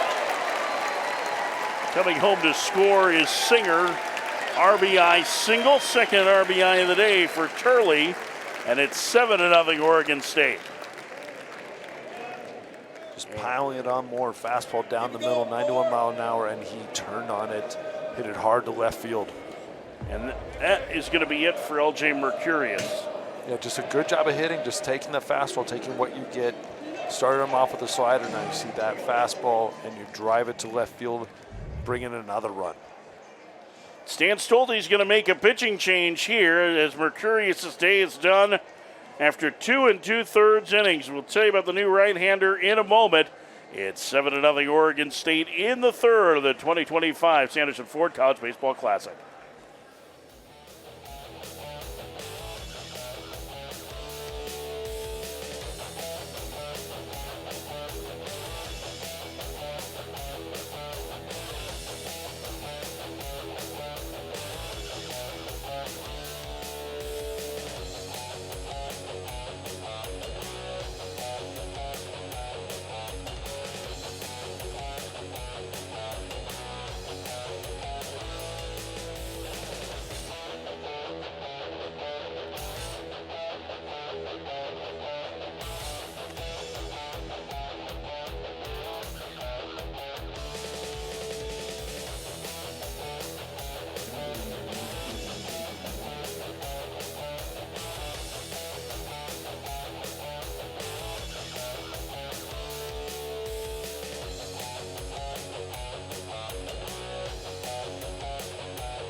Caden Byers is the new pitcher for a transfer from Irvine Valley, junior college in California.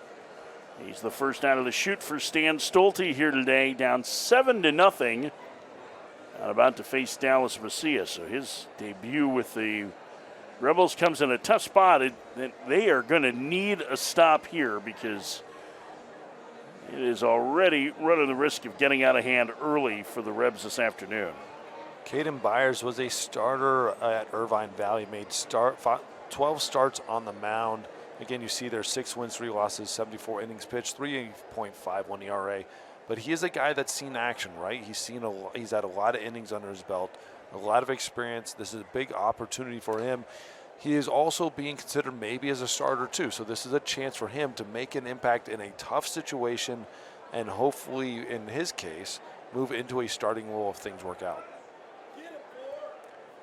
So Dallas Macias will be the first hitter to face Byers. He drew a bases-loaded walk in the second. And the right-hander is going to try and keep this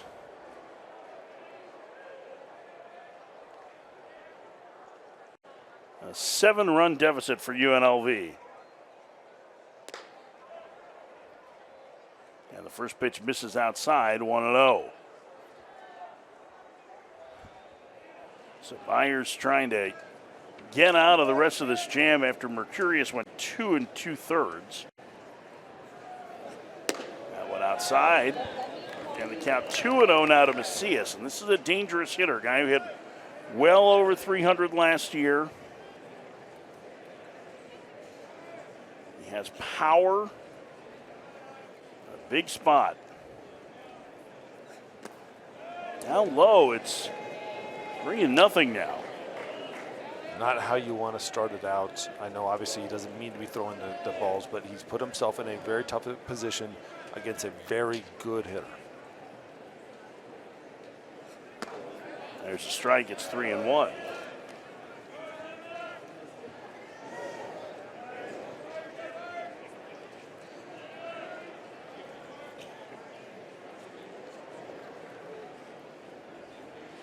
Three and one, the pitch. Outside, ball 4, and the bases are loaded. Second walk drawn by Macias today. And for the second inning in a row, Oregon State will send at least 9 to the plate.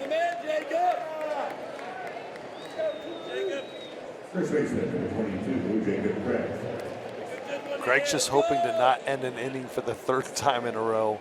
2 strikeouts his first 2 at-bats.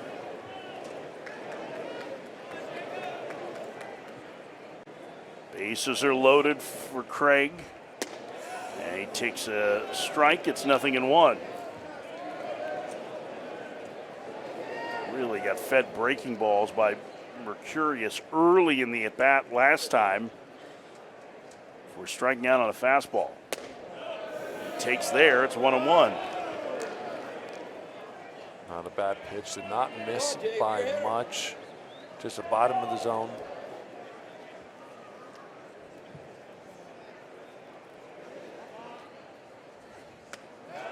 That went outside. 2-1. Slider's not bad movement. If he can lock that in and get ahead of counts, that's not a bad pitch. He's going to get some swings and misses when he starts throwing more strikes. Fouled away, and the count 2-2. So what you're saying is that if he can land the fastball in the zone, it keeps the breaking ball. It allows them to expand the zone with that then? Without a doubt. And especially when he's throwing the fastball in the way he did as a hitter, it's tough to see that fastball in. And with his arm angle, the way his slider curveball is moving down and away, it allows the zone to look bigger and get more swings and misses. Called like strike 3.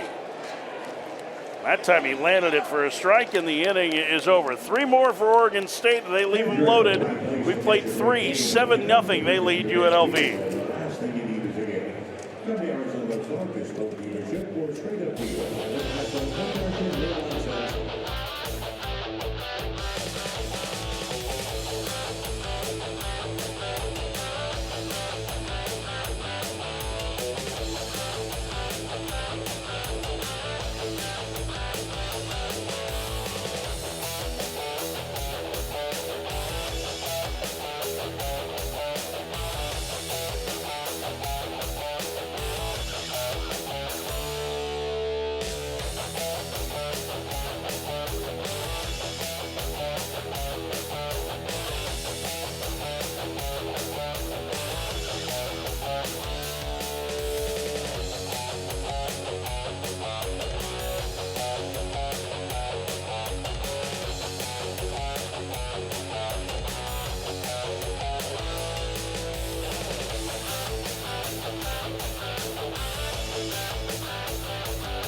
See one of the latest inductees to the Surprise Stadium Hall of Fame, the 2023 Texas Rangers. Corey Seager was inducted in March of last year as well, as he helped lead the Rangers to their first ever World Series title 2 years ago. Right here in Arizona, they clinched their first ever World Series championship. Toigo takes a strike. Now 1-1 to the left-handed hitting cleanup man for UNLV. The Rebs have some work to do, trailing 7-0. His freshman right-hander Dax Whitney in his collegiate debut has been pretty impressive so far for Oregon State. Very impressive, mixing multiple pitches in. You see that fastball early on. The first inning was 94 to 97. Now you kind of see him sitting at 93, 94, dropping those curveballs in, throwing some changeups, and you're seeing him really do well. 45 pitches now, 46 pitches, and he's really mixed it up. He's done a great job mixing in fastballs, mixing those other pitches. It's been impressive, especially as a freshman, with what he's been doing. Yeah, I think one of the things that really stands out is he hasn't walked anybody as of yet. And he's had a lot of time sitting in the dugout. That's always really tough. When you're sitting in the dugout between innings, your team's scoring a lot of runs. They're very long half innings, and you're seeing him go back out there throwing well. He issues a leadoff walk to the fourth, so the broadcaster jinx continues to. 100%. That was. Let me ask you though, like it's tough on him to sit in the dugout while his offense is putting up 7 runs in the first 3 innings. Do you rather it was a scoreless game right now? Well, you know, it is without a doubt, but it's always it's something you have to learn, right? It's a mindset to be able to learn that idea of being able to sit there and stay focused in a game. A lot of pitchers have trouble with it. A lot of guys have had a hard time when we have those long innings. One, you cool down. 2, mentally you can get out of the game, especially in the dugout where everybody's high-fiving, having a great time, doing a great job hitting. It's hard to stay focused on your job because you want to feel the excitement, but you don't want to get too locked in to what your team is doing. Upstairs, it's 2-0. Well, now the strike zone has started to jump around on him a little bit, and Weber, the veteran catcher, recognizing that, is going to come out for a mound visit here to try and settle down the freshman right-hander.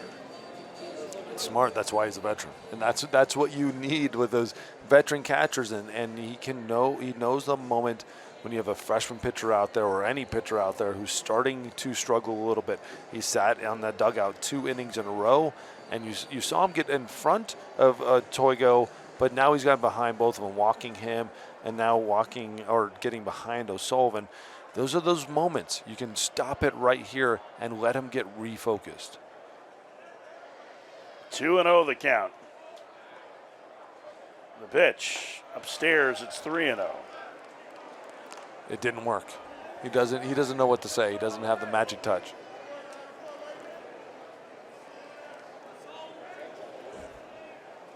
Three balls, no strikes. That's a high strike. And they count 3-1. Brendan O'Sullivan flied to center his last trip, and he takes a strike. And the count is full. So after falling behind 3-0, the freshman gets back into the count, 3-2. Breaking ball hammered foul, and Whitney lost his lid. O'Sullivan was not fooled by that one. He had a 3-1 curveball, dropped it in for a strike, went right back to it, and he was waiting for it. Let's see how Whitney responds. How would you respond? Do you throw another breaking ball to try and bounce it, or do you go back to the heater? I go right to it. Who cares? He was so far ahead of it. Who cares? Throw it again. Trust it. He did. That one lined to third, caught. Throw back to first. That's a double play. No. Dropped by Craig. Craig, if he held on, it would have been 2. But he dropped it after Caraway stabbed that line drive out number 1. Caraway caught that line drive low to his right. Good job of catching it. That's not always an easy one, these line drives coming out hot. See it right on the end of the bat. Sorry, low to his left. And makes a nice throw to first, but just a little too much into the runner, and it's hard for Craig to hold on to it and dropped it. Well, Konarski, who singled his last trip, takes a ball high. 7-0 Oregon State in the fourth. Konarski Transfer out of UC Riverside. Takes upstairs. He was the second team All Big West performer a year ago. So a guy with some accolades there.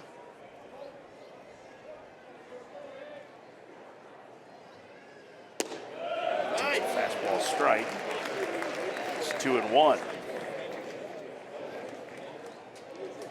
Just another veteran bat added to this lineup for UNLV. Whitney is snap throw to first and the runner back.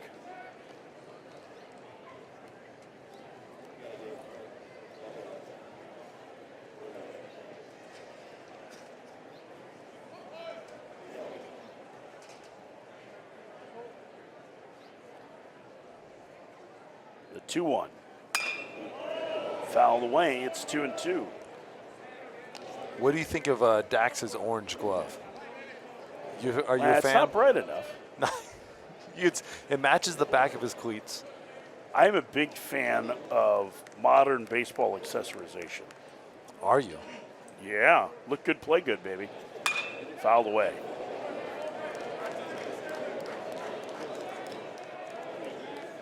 Yes. Let's see Look it. at Dax Whitney's Beautiful. glove. I mean, orange is kind of a traditional glove color anyway. I'm a fan of the color matching your uni.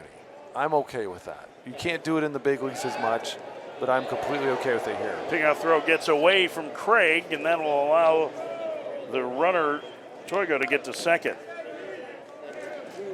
Throwing error on the pickoff from Whitney. Thinking about the glove a little too much, what we're talking about. Don't get in our, we're not trying to get in your head, Dax. We're just trying to talk about it. We like it. We're big fans of it. I wish they did more of that in Major League Baseball. More of that matching your uniform, having a little fun with it. I know they're starting to open it up a little bit, a lot more than when I played. Have some fun with it. Let these guys show who they are. The one thing I think that has to be consistent, and at least it is at the pro level, it isn't quite as at college, is that you can't have a two-tone glove or a light-colored glove if you're a pitcher, right? I know you would love that because you don't want to give hitters any kind of a break, but we want to keep this game somewhat fair. I would actually try to find the lightest glove I could. I would talk to people and show them different colored gloves and say how light is too light. You know, when the umpire meetings would come in, I'd show them different colored gloves, and that's what I'd pick my glove color based on. To third, Caraway has it. 2 outs. You know, it's funny. I'm not even joking. I used to have that with the umpires. It's important because think about it as a hitter. The hitters are sitting there and they're watching for your glove. They're watching the ball. They're watching your hand.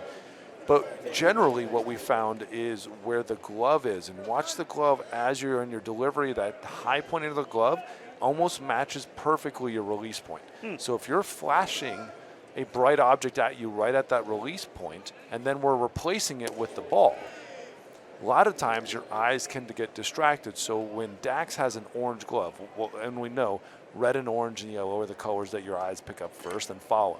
So when you're throwing them an orange glove right in front of your eyes, and then you're moving it away, it is really hard to not follow that. It's a long run in the right field corner for Talt. He can't get there. Count 1-1 to Myro. I didn't realize that you see is that something that is scientifically proven that red, yellow, orange are the colors you pick up first? That's why every emergency thing is red, yellow, orange. Interesting.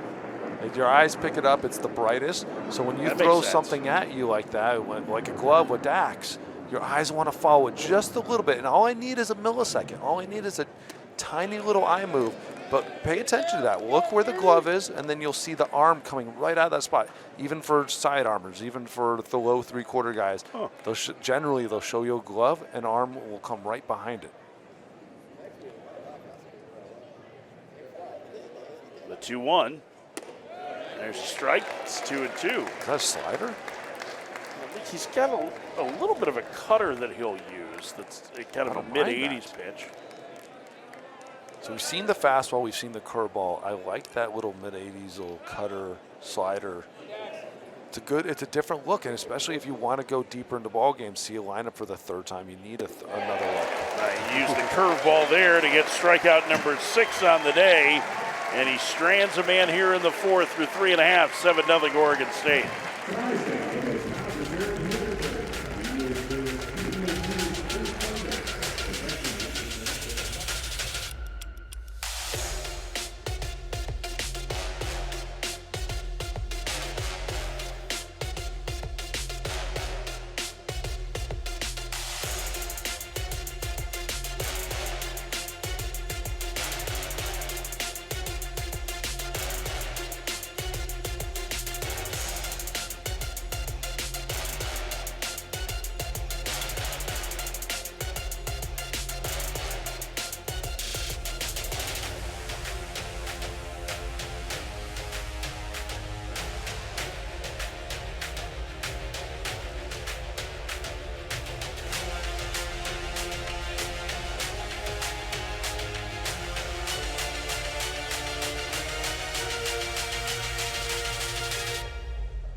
No surprise that those coming down from Oregon have found the sun.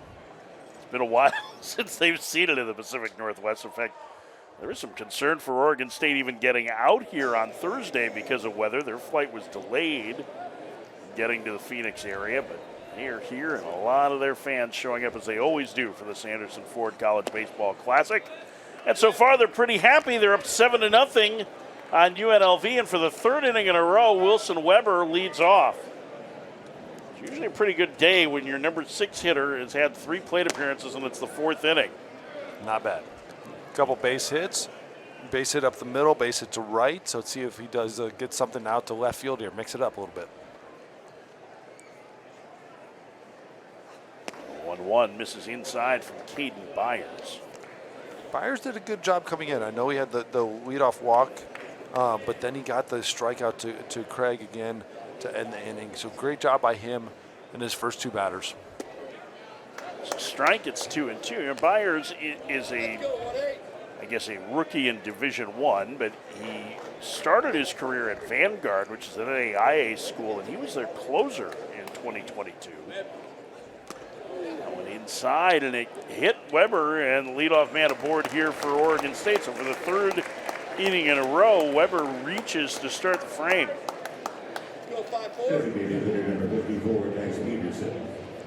Again, he did mix it up a little bit. He got hit by a pitch, trying to get on base every way possible. Great job by Weber. Good start to the day for him. The bottom of the order has been pretty productive so far, including Tice Peterson, who hit a 2-run home run back in the 2nd. Oregon State up 7-0 here in the 4th. First pitch misses low. It's 1-0. Home run, then he hit that ball to the right field line, kind of that blooper. Really tough play for the second baseman, Heft, and they kind of fell in there. And the count 2-0 now to Peterson.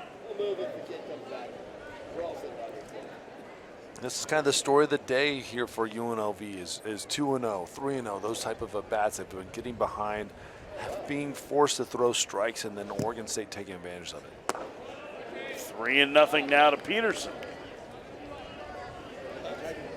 And again, the pressure that Oregon State puts on you offensively is the top of their lineup is loaded with guys with All-American accolades. 3-1 to Peterson. And the bottom of the lineup is loaded with selective hitters that are trying to get on base. And I always feel like the best offenses are ones that get productivity from the bottom. It doesn't need to be home runs, but hit by pitch and a walk here from the 6 and 7 hitters. And all of a sudden there's traffic on base for your best guys. Same thing happened last night. Peterson, Talt, Singer, they all had tough at-bats. Lots of walks between them, getting on base. Again, you don't have to hit a 2-run home run on your 8-9 hole hitter. Just get on base, cause some problems, and get back to the top of the lineup. Talt, a sacrifice bunt reaching on a throwing error by Gallegos his last trip.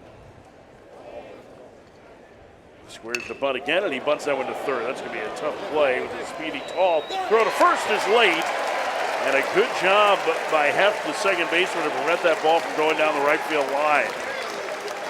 That was a perfect bunt. Schiff did everything he could. He did everything he could. Great butt down the line. Again, using it as a weapon versus just trying to get the guys over. Having to force them to make a throw, throws off the bag a little bit. And man, that is a tough play. Great job by Heft to save that throw. I'll tell you what, that shows you the speed of Talt, though, too. I mean, Schiff did everything he could on that play to make it close. And Talt beat it fairly easily. And now the bases are loaded for Singer, who takes a strike. It's 0-1. And that was a hard bunt, too. It wasn't like a soft bunt. He's coming in barehanded. It was a hard bunt to him, but there's no question Talt was running fast. Singer lines that one to right. Going to be a tough play for Toigo. He can't get there. It's a base hit. 2 runs are going to score. Talt to third and heading into second with a double as A.J. Singer. It's 9-0. I don't know what happened on that play, but the runner Peterson stopped for a moment at third, and he nearly had 3 base runners between second base and third base. Yeah, I don't want to see it here. Curveball over the plate. Great job by Singer to drive it down that right field line. You see Toigo grabbing it, throwing it to second base. Sometimes when that happens is the runner on third might be holding up a little bit. The runner on second might be holding up a little bit just to make sure it's not caught. There's no outs. There's no point to try to outrun anybody. You have all the time in the world, and you got Trent Caraway stepping up to plate. I would take that in a heartbeat, even if there were a couple too many guys right around third base. You just don't want to run into an out when you don't have to. 9-0 Oregon State for Caraway. He singled home a run his last trip. He's 2 for 3 with a double and a single.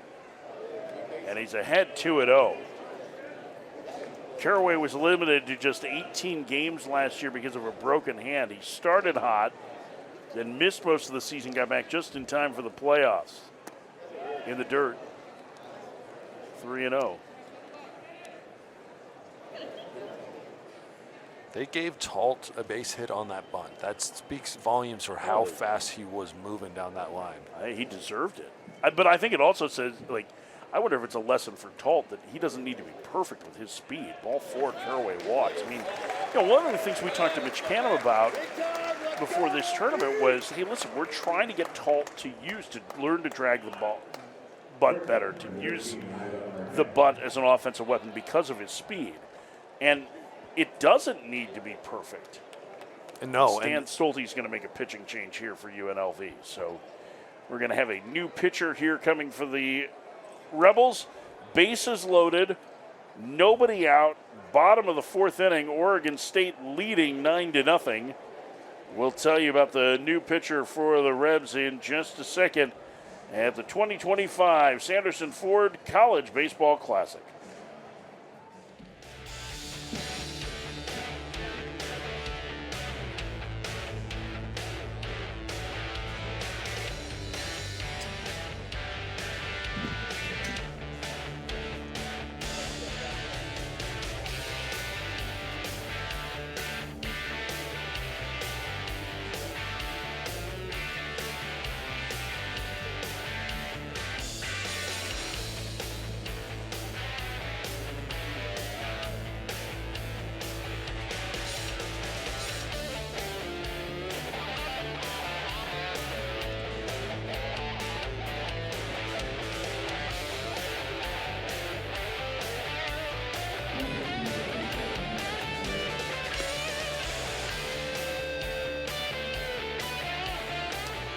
Sports are better on the big screen. Head to your preferred device app store to download the all-new FloSports TV apps for Roku, Apple TV, Fire TV, Android TV, and Chromecast. Set your favorites, search our library of live events and on-demand content. Download the app today.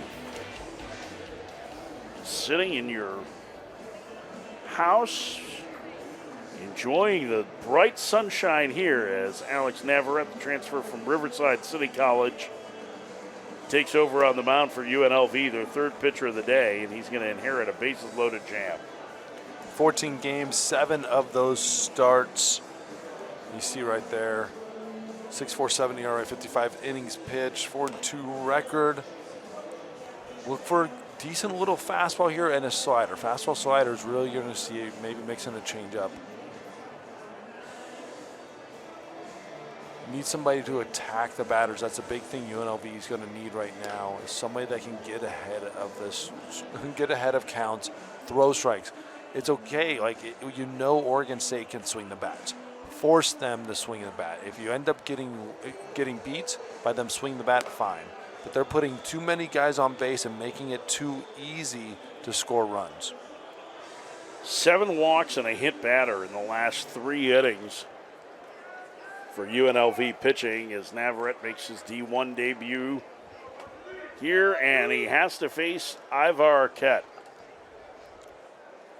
Exactly what you want.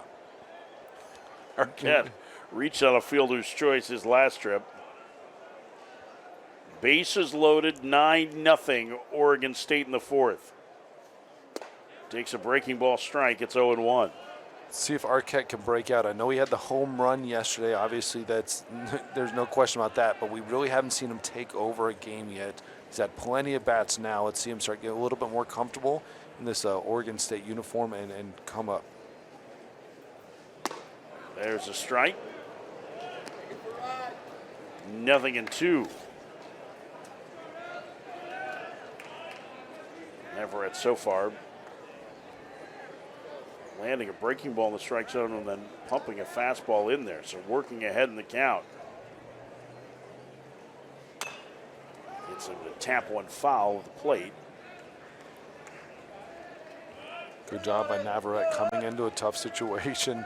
As tough as you can imagine, no out, bases loaded versus one of the best hitters in the nation is never an ideal situation, but getting ahead, throwing strikes.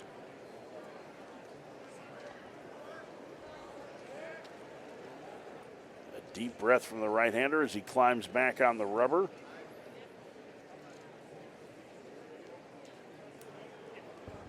And the pitch.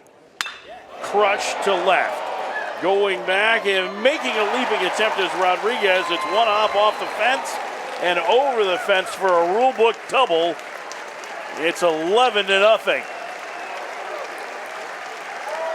And there you go. That's that moment we've been waiting for, seeing him maybe break out. Driving that ball over the left fielder. That is always tough as a left fielder to read these balls. Going down, getting it. It's tough. You want to freeze because you're not sure to move back or move up. And then you're always just a little too late, especially when it's over your head. That ball was smashed, too. Yes. So, I mean, it's a tough play. I'm not sure that if he got a perfect read on it, the Rodriguez would have been able to get to it. But 113 miles per hour off the bat. I mean, he hit that as hard. Actually, if you get down to the decimal points, harder than Tice Peterson hit his home run earlier. Wow.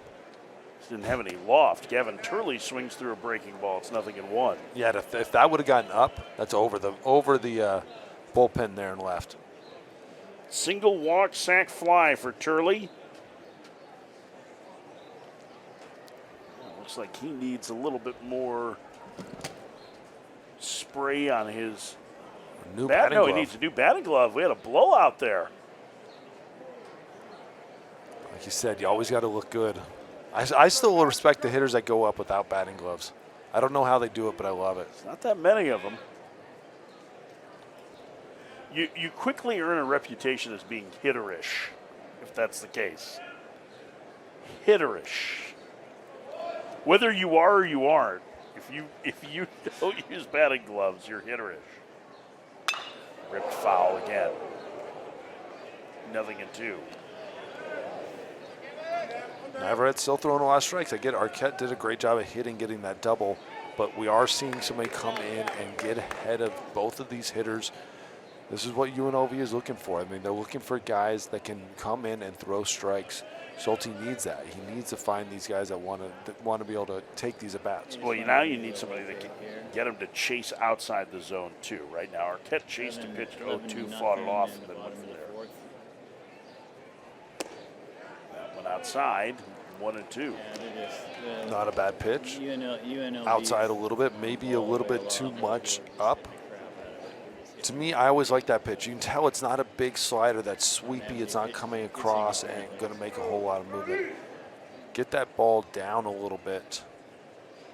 Let it fall below the zone. The 1-2 upstairs. It's 2-2. Maybe they're trying to a little bit too hard to get him to chase something above the zone instead of just trusting what you have. It's hard to trust a fastball, especially if it doesn't come natural to you. It's hard to believe that fastball up's gonna make it there and stay there. So all guys overthrow it. That's in the dirt, and the count is full now to Turley. So going from 0-2 to 3-2 for the cleanup hitter. Oregon State leading 11-0 here in the fourth. 10 runs in the last 3 innings, and they're still batting. There's still nobody out here in the fourth inning. Right. Well, that was an update. I'll give you a holler when the game's over. Swing and a miss. He's down on strikes. That's out number 1. Going back to that slider again, not a whole ton of movement on it, but sometimes those are the hardest ones to hit because you're expecting them to move more. But 3-2 slider, that is tough to do, tough to trust, but great job there. Dallas Macias will bat. A pair of walks, including one with the bases loaded in the second.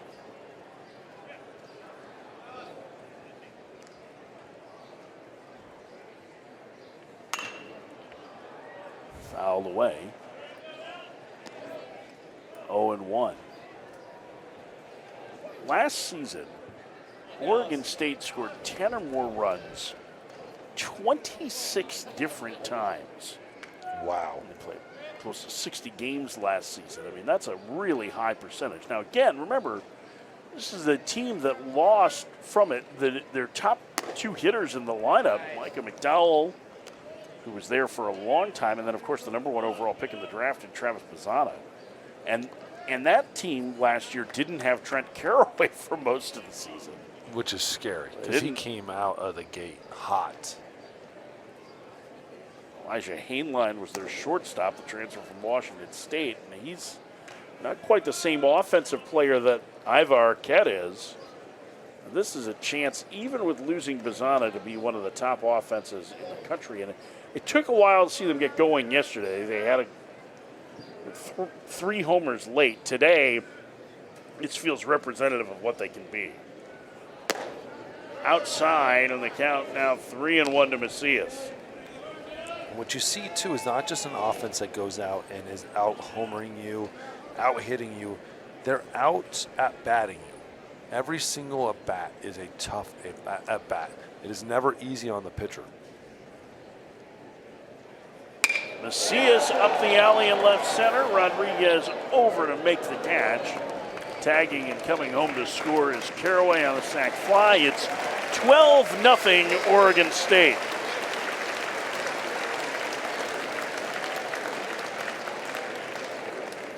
First baseman number 22 is Jacob Craig. And for the 3rd inning in a row, Oregon State will send at least 9 to the plate. And this is the 4th inning in a row where he's come up with Jacob Craig's come up with 2 outs. Yes, 0 for 3 with 3 strikeouts, all of them looking.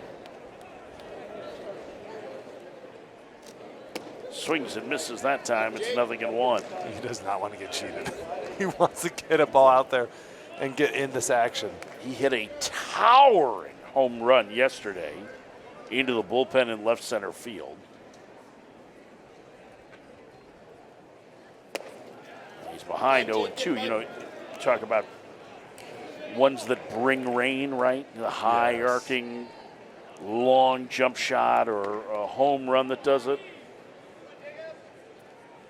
But I'm pretty sure that Craig made sure it was a nice day. He knocked all the clouds away with that homer. That one outside, it's 1-2. He got it up, that's for sure.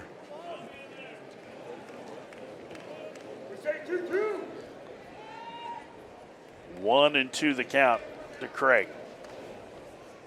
Another big inning, lots of crooked numbers for Oregon State today. Craig takes strike 3 for the 4th time today. He strikes out looking, but Oregon State plates 5 more and leads 12-0. Check out the runs here from Oregon State. You're seeing the swings all day long. Just an incredible job by this offense, working at bats, driving in runs left and right. You're seeing Arquette right there with the ground rule double. Just a great job by this offense to take a huge lead to end the 4th.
$12-0 Oregon State as we start the 5th, and Dax Whitney's still out there in his Division I debut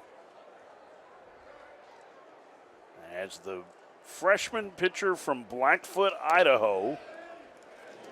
This is hitter, this pinch hitter, Vincent Gabardella, backup catcher for UNLV. So that team's going to get on the bench here soon, I would think. That one foul back, it's 0-1. Whitney so far, 70 pitches, 6 strikeouts, 1 walk, 4 hits, kind of scattering them around too. Doing a great job of pitching. And again, we talked about this last inning. Long innings in between. It is tough to stay focused, tough to stay locked in. He came out of the gate last inning with the walk to Toigo, but he was able to recover as the inning went. Let's see how he goes this inning. Gabardella, a transfer from Santa Barbara Community College. Hammers that one foul. The count's full. Excited to get the at-bat. Out in front a little bit. He's expected to be their backup this year.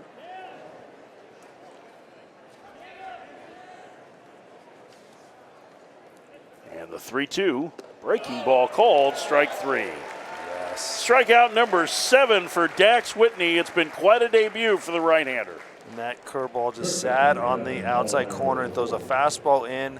Gabardella turns on it hard and then just drops this one on the outside corner. It is so hard to pull the trigger as a hitter to swing at that. You see it up, it looks like a ball, fastball up, and just drops in. When that thing starts dropping, your heart drops with it, knowing it's going to be a strike. Paul Myro, the 4th, takes a strike. It's 0-1. Myro today, a single to start the 3rd. And he's behind in the count now, 0-2. We're seeing Dax now mix in that slider a lot more often. He's been throwing that curveball. He dropped it in there, obviously, against Gabardella. You just saw the slider there coming back. It looked like he was maybe trying to throw it again. Back to back, just got under it, and it spun a little bit too much on him. So 1-2 the count. Whitney has a screen. Like it. Yes. Throw the next one at the bull. Yes, wake the crowd up a little bit. I love it. Get some action in the Oregon State bullpen. Swing and a miss. Breaking ball in the dirt. And we'll throw to first to complete the putout. 8 strikeouts now for Dax Whitney. Whitney did his first media availability with the Corvallis and Oregon State media this last week. And they asked him, how have you been throwing? He said, well, I hit 98 the last session out. And everybody in the media's eyes got huge. But that's who Dax Whitney is. Now, the velocity's backed up a little bit as Rodriguez takes ball 1. But while it's settled in the 92, 93 range, this has been a very impressive debut for the freshman. He has been as advertised. As advertised, and maybe even more. You've seen him just control his emotions as the game goes. You saw him that first inning, a little excitement coming out of his shoes a little bit, but you've seen him now settle in and pitch. And you're seeing him move the ball around in and out, up and down, throwing multiple different pitches for strikes, multiple different pitches for strikeouts. That's when you know you're not just a one-trick pony. You're able to throw different pitches. Right there, changeup at 86, and you're following up with curveballs, fastballs, sliders. It is impressive to watch him throw. Rodriguez stays alive. It's 1-2. Nearing the end of the outing for Whitney, you would think he'll be around 85 pitches. This next one will be his 83rd. 8 strikeouts for the freshman right-hander. And he gets a tapper to the right side. He'll glove it. Underhand to first. 5 shutout innings of 8 strikeout ball for Dax Whitney in his collegiate debut. We're halfway through this one with Oregon State leading 12-0.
Oregon State with a 12-0 lead, and what a performance from Dax Whitney. You just saw him get a fist bump there on the edge of the screen.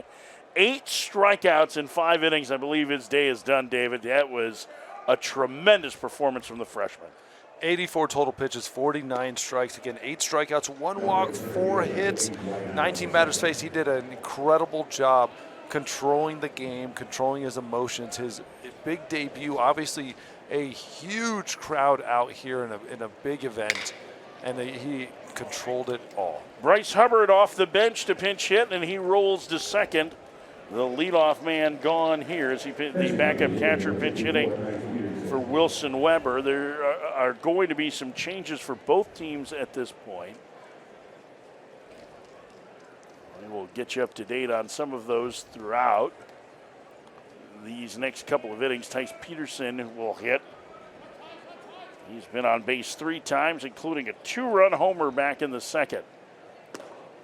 But going back to Dax, again, he did it all. Great job by him, throwing all 3-4 pitches for strikes and strikeouts. That's really tough to do. A lot of guys can throw some pitches for strikes, drop curveballs in there, drop sliders in there, but being able to throw and make people miss with that at the same time, and that's masterful. That's what you see out of juniors. That's what you see out of draft eligible guys when they can throw a curveball for a strike at 1 speed and throw it another speed for a strikeout. That is not normal for freshmen to be able to do, especially on their debut. The 1-1. Outside, it's 2-1. It does appear UNLV has a new center fielder. And a new center fielder in the game. Dwight Allen II, the transfer from Georgia. You can see him out there. Here's the 2-1. Outside, it's 3-1.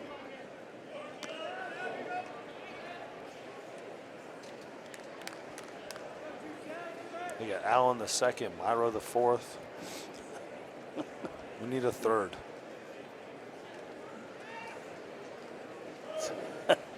3-1. Lined into left field. Peterson on base for the 4th time today. It almost sounds like you're talking about a bullpen game, right? You got Allen in the second, Myro's in the 4th. Yes. Number 6, Easton Cole. Watch here, watch the base hits. Fastball right down the middle. Great job by Peterson. He is having himself a day. 2 base hits with a home run and a walk. He has gotten on base every single time he has stepped up. That's a pretty good day. I think you can go to sleep at night pretty well. If you can get to sleep tonight, probably too excited. Easton Talt's been on base a couple of times and reached on an error, sacrifice bunt in the third. Speedster ahead 1-0. 12-0. Oregon State leading last the 5th. Called strike. The bottom half of this lineup, when you're talking about 6, 7, 8, 9, every one of these guys have been on base at least twice, and Singer's the only one that hasn't been on base 3 times. That is a bottom of an order, and you're going to win a lot of baseball games by a lot of runs if the bottom of your order is getting on base non-stop. That's 12 times, 13 times, and 15 attempts. Wow.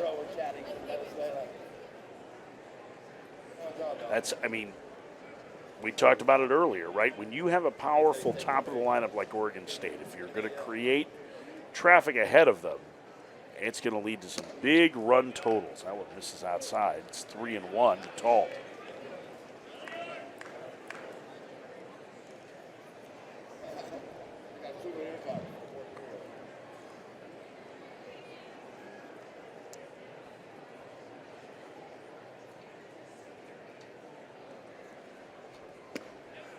Takes a strike, and the count is full to the right fielder. 12-0 Oregon State. Beavers looking good to go to 2-0 on the young season.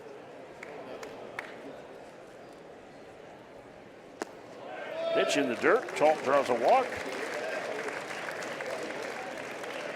And that'll bring up A.J. Singer, the number 9 hitter.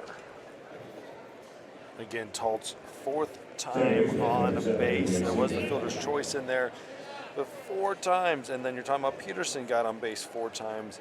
Singer has had only 3 bats, gotten on base twice. It is impressive, the back end of this lineup and what they're able to do. And it's easy to look at the top part of this lineup and think how focus so much on them. But the bottom half of this lineup has provided almost all of the guys on base.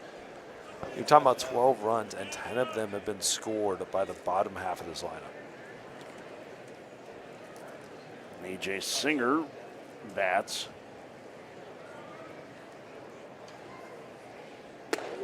takes a strike, and the count 1-1. His offense has been impressive, and we talked a little bit about this yesterday. The reason why he's here is because he is a very good defender. He was Defensive Player of the Year in his league as a freshman at Iowa Western Community College, which is a very good junior college program in Council Bluffs, Iowa.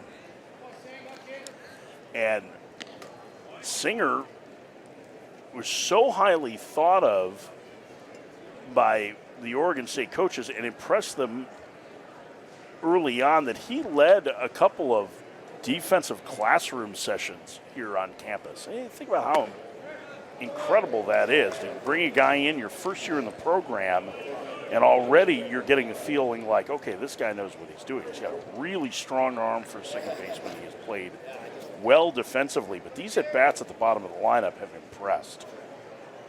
I like when you do that, when you bring people in and you make them teach the players around them. And he lines that one down the left field line for a base hit. Hubbard will score. It's an RBI single for Singer, and it's 13-0 Beavers.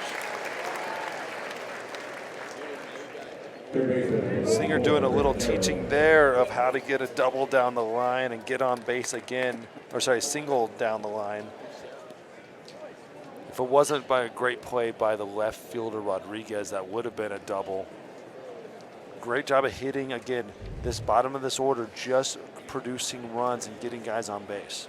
Jeff Obolowski, the pitching coach for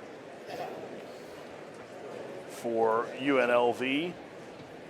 As the pitching coach talking to Navarrete, his right-hander there. I think you're going to start to see a few more substitutions here. Jabin Trotsky has grabbed a bat and is in the on-deck circle. So it looks like Ivar Arquette's day is about to be done. As Trent Caraway will hit here, 13-0 Oregon State. Still threatening here in the fifth. Caraway only has 3 RBIs. I think wants to get him a couple more RBIs, keep him in the ball game.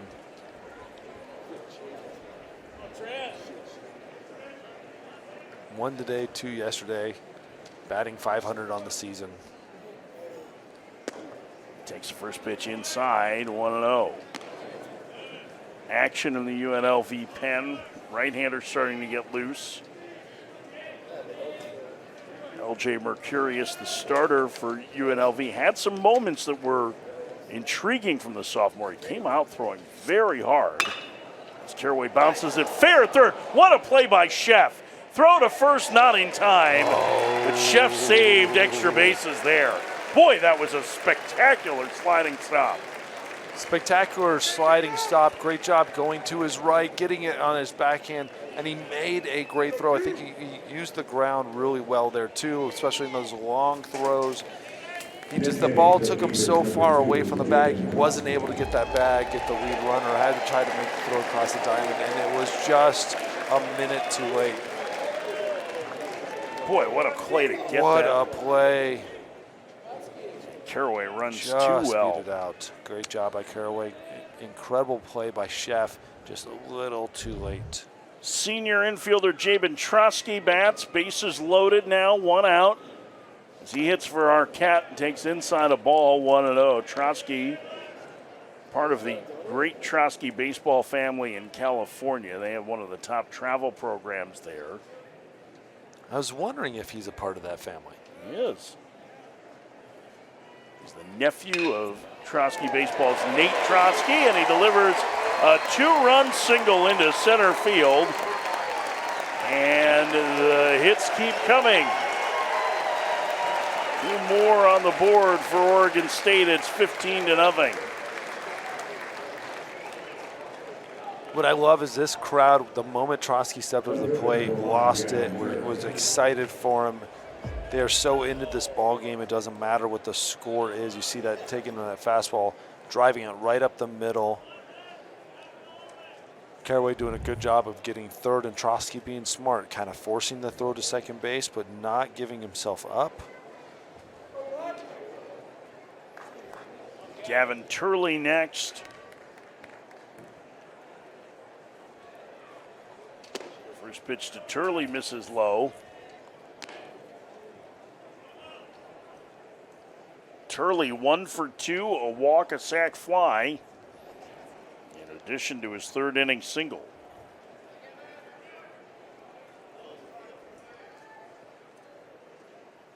He swings and misses out in front on that one. It's 1-1.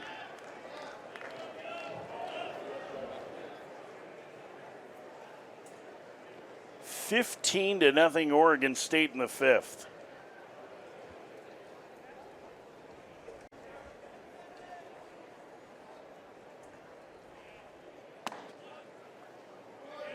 Down low, 2-1.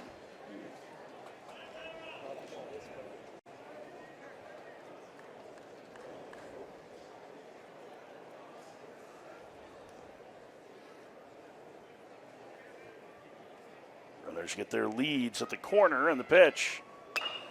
Turley turns on one and hits it foul, almost over into the Royals complex. I was about to say that might hit a Royal car. You might have to pay for somebody's damage on their Bentley over there. Really think they're going to charge? I mean, like, listen, I realize that NIL is a big deal, but I don't think Gavin Turley is going to end up with enough to cover the cost. Also, who's driving a Bentley to spring training?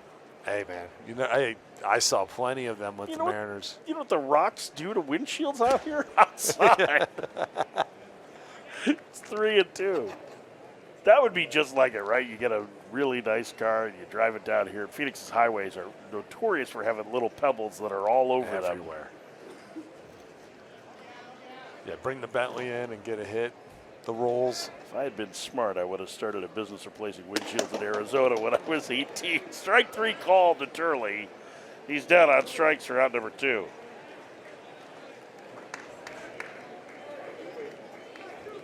And we will have a pinch hitter here. Cannon Reeder, the junior from Bend, Oregon, will pinch hit. And it's a smattering of applause from the Oregon State fans. Has been working hard, very hard on his hitting this offseason. Went over to the drive line, trying to chase a little less. He's a speed contact guy, so let's see if he plays that.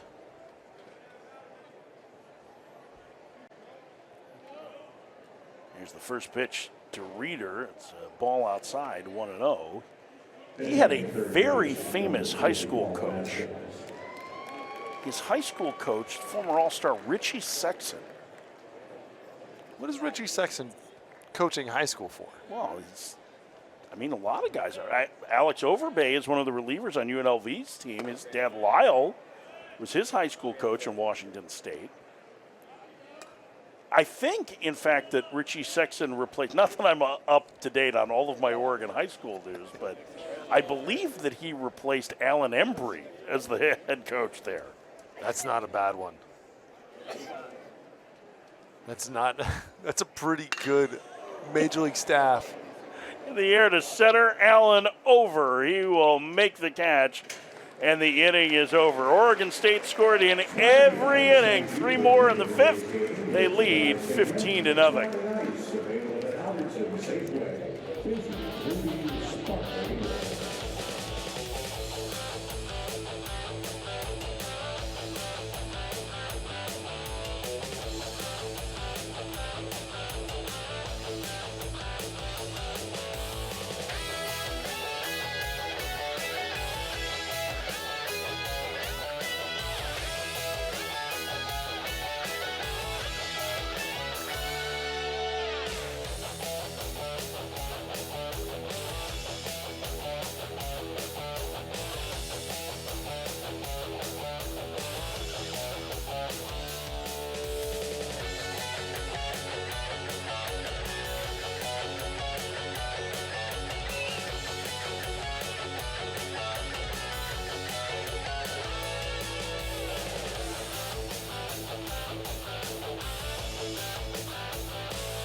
15-0 Oregon State, and as much as the offense has been the story, the performance of freshman Dax Whitney was super impressive today. How can it not be? He came out here, all eyes on him, 5 innings pitched, and what you're going to see here is the 8 strikeouts. So the fastballs early on, especially throwing it by guys. Now you're seeing curveballs, dropping them in there. A lot of confidence from the kid. You have to love what he brought in.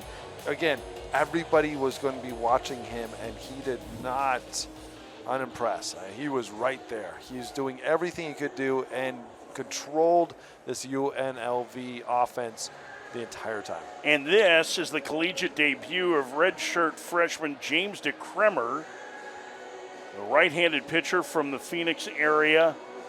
And this is a guy that I was hoping we were going to get a chance to see this weekend, David, because as an amateur, he opened eyes with absolutely explosive stuff. It is a fastball, slider, changeup combination that moves everywhere. Question is how much he can control it, but he is like, there is a real Ricky Vaughn element to the way he attacks hitters. It is incredible stuff. We'll see how it looks here as he missed all of last season, and he faces Cooper Sheff to lead things off in the 6th. First pitch. Misses outside, 1-0. Especially what you do when you're a 96, 98 mile an hour guy. Start him off with a slider. Just throw everybody for a loop. No, I love it. You can see if there's delivery too. A little wild, a little bit arms kind of moving everywhere. But again, expect a big fastball. He gets in on the hands, and that one fouled away. And it'll reach the stands.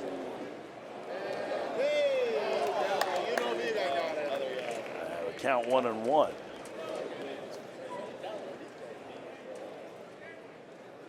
With defensive changes coming for Oregon State. Try and set them for you here over the course of this inning. 1-1. Breaking ball upstairs. 2-1. And you can imagine that DeCremer's maybe a little amped up. I mean, it has been a long time since he's pitched in competition like this.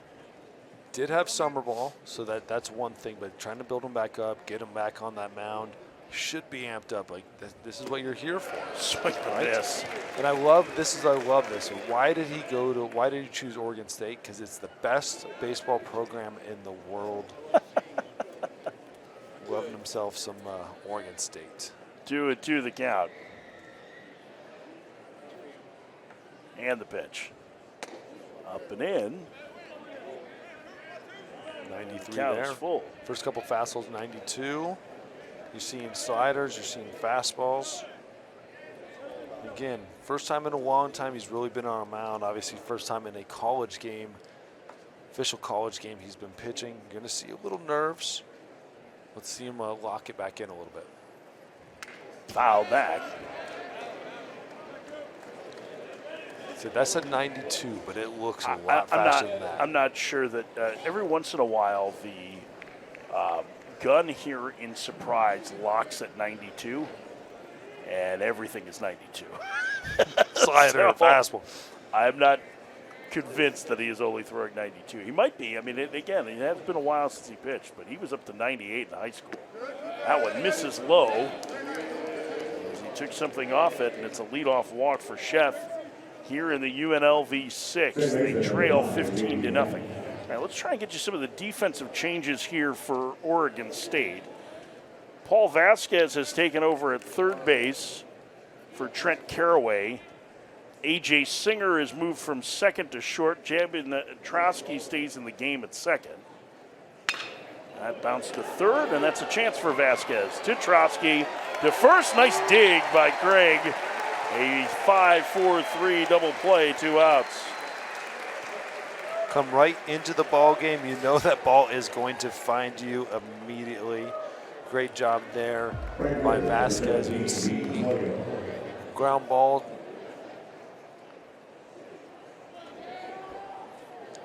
You saw the ground ball, but you know he turned it well. But again, first time seeing a baseball in college this season. Turns a nice little double play. Fouled away by Dean Toigo. 3-1.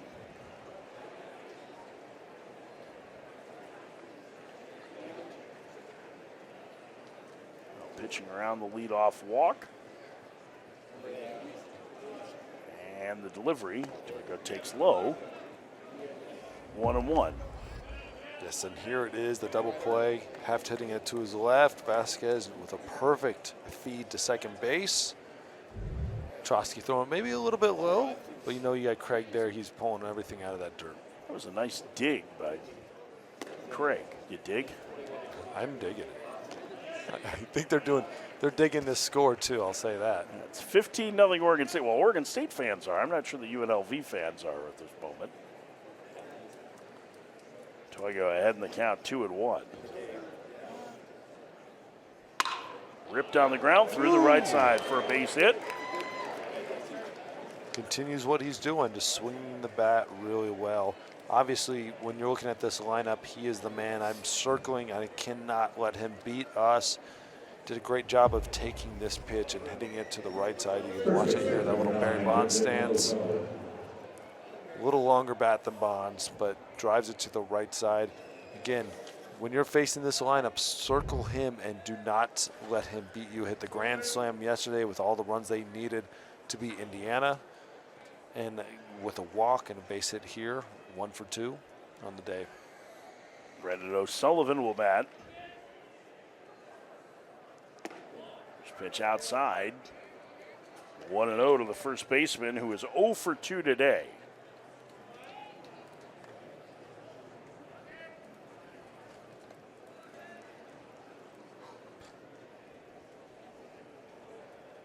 Kramer set. And the 1-0. Pumped in there for a strike. And count 1-1.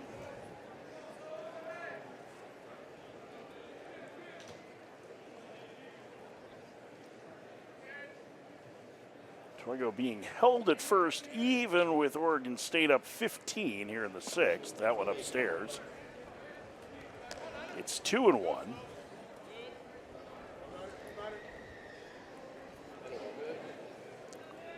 If I'm O'Sullivan right now, you know that fastball is where he's been going, being able to get strikes. I'm sitting dead red with a 2-1 count, trying to drive something to the left center gap. Takes low. It's 3-1. And this is what you see with DeCremers. Is this stuff is plenty good, but it's all over the place. He's got so much movement on everything that it ends up. It's tough to control sometimes. Behind, yep. When you have a lot of movement, it's hard to control that. It's hard to focus in and stay consistent. Your body's going to kind of going all over the place. If I'm the pitching coach, I'm going to sit there and try to lock his body and get me a little bit less movement, a little bit more consistency down the mound, down towards home plate. I don't want to take all the movement away. But I need consistency towards home plate. Sometimes he's falling off, sometimes he's not. Let's get that in line, and then we'll see where the ball plays after that. 3-2, swing and a miss. That one running under his hands. A strikeout for DeCremers in his college debut. They're 5.5, 15-0 Oregon State.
All Oregon State today, and you get a look at the Beavers' upcoming schedule. They'll take on the Indiana Hoosiers tomorrow here, and then Xavier again on Monday, both those games on Flow Sports.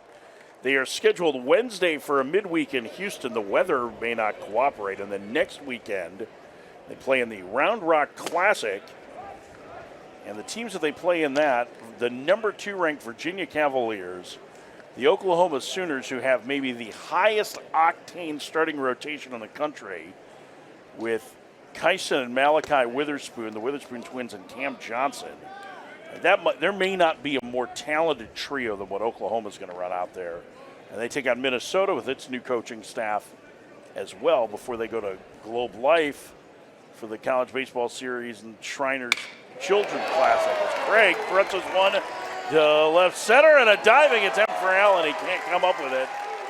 It's going to be a leadoff double for Jacob Craig with Oregon State leading 15-0. I think Craig is very happy about that double. Obviously started the game off with 4 strikeouts, getting this ball and getting almost all of it. It was off the end of the bat. The only reason probably didn't go out, but Allen diving full extension, got it in the glove, just probably a little late to the ground and dropped it. But you could see his frustration after he dropped it, hit the ground after he threw the ball into second base. So close, but Craig has to be extremely excited for that double. Michael Taylor, the transfer from Fordham, is the new pitcher for UNLV. Bryce Hubbard, who grounded out in his first at-bat, takes outside 1-0. We showed a lot of the upcoming schedule for Oregon State. This is the challenge for them this year. They are an independent, and so they had to put together a schedule kind of on the fly a year ago. They will play just 20 home games this year, but it is a very, very robust non-conference, well, all of it's non-conference, but it's a schedule for them this year. They play a number of really, really good quality teams this year. A couple games against Grand Canyon. They'll travel to Nebraska at the end of March. They take on UC Irvine at home, who they beat in the regional finals last year. They go to what should be a better Cal State Fullerton team. They have 4 games, against Oregon this year, who is ranked in the top 15. So Oregon State really had to build a contending schedule, and the number of road games that they have are going to help them when it comes to their RPI and their chances of getting an at-large bid. It is more challenging. There are fewer paths to the postseason as an independent. Fortunately for them, they certainly seem talented enough that it won't be an issue. Without a doubt. I don't think that'll be an issue. I think they're going to be going out there and having a solid reason to be able to make that field of 64. Now, when you do make a schedule like this, Mitch Cannon was talking about how difficult it is to schedule these games, trying to find teams to take those off weeks and schedule games. You're not just scheduling games, you're scheduling one of the best teams in the country on your off week, and that is very difficult to do. But again, he was able to do it, and he's going to have a lot of really, really good baseball teams ahead of him. Martin Serrano will come off the bench to pinch hit here. The first 2 have reached in the 6th inning, with Oregon State leading UNLV 15-0. Swing and a miss. 0-1. On the flip side for UNLV, they were picked to finish 4th this year in the Mountain West Conference. They received a first-place vote from the coaches, though, and I thought that was super interesting. And I think it's based on some of the changes they've made to their pitching infrastructure. Ball gets away, and that'll allow the runner to get from 2nd to 3rd. Yes, and you're looking at them, and it's hard to talk about UNLV right now in that crazy positive light, saying they're a team that's going to be able to compete. But when it's 15-0, it's a little difficult to talk about it. But at the end of the day, you know what type of team they are. They're a team that's brought in a whole lot of transfers. They're going to try to find their own identity. But you can see a lot of these players are good. They're ballers. One thing they talked about, one thing that we're going to have to find is a pitching staff. Who's going to start? Who's going to relieve? Who's going to close? And that's where a lot of these times when you have transfers come in, you are competing early in the year. The early part of the season is about competing for your job, competing to find a spot where a lot of teams like Oregon State, they have that rotation pretty We much saw locked up. yesterday, Carson Lane was pretty impressive in his Yes. first start of the year. And they got really good work in the bullpen out of Mason Dillo, who's a key transfer for them from Long Beach. And listen, the results were not good for LJ Mercurius today, but there were elements where you saw why UNLV has him in the Saturday role. And listen, in a 15-0 game with the run rule in effect, and that's something we should mention, that as long as Oregon State doesn't give up 6 or more runs in the 7th inning, the game will end in the 7th. That even with all of that, like, we haven't even seen some of their key relievers as of yet, and they are very excited about a couple of them. Not the least of which is Alex Overbay, as Serrano draws a walk in his first collegiate plate appearance to load the bases. That'll bring him east and tall. But the addition of the decision to get Alex Overbay to focus on just pitching has led to an increase in his velocity. He had been a two-way player. As Jeff Opolowski is going to come out and pay a visit here to try and talk through with Taylor a couple of the issues that he's been having in finding the strike zone. But they have some guys there that are going to be a big part of a team that has a chance to compete in the Mountain West. And I think that's something to keep in mind, is that, listen, this is not a good day for them, right? But they are really excited about what they've seen from Dylan Rogers so far this spring in early work. That's a sophomore with a big arm from Reno. They have been a team that has struggled on the mound, but Opolewski, who is out for the visit, has one of the best reputations as a pitching coach in the country. And even in talking to Stan Stolte, their head coach, a week ago, Stolte's a pitching guy, right? I mean, that's his background. He has been super impressed by the work that Opolowski has done. So impressed by it, he was able to step back and just let him do the work and take care of it and handle it. And that's always tough as a head coach, to give up part of who you are and part of what you've done to a new pitching coach. But he was so impressed with it. The players love him. The players love the work, what he's been able to do to bring in data, to bring in the video work, to get these guys better. And a lot of times you don't see that at the very beginning of the season. He's still learning all the pitchers. Pitchers are still trying to trust him, and they're fighting for jobs, and so there's so much going on there.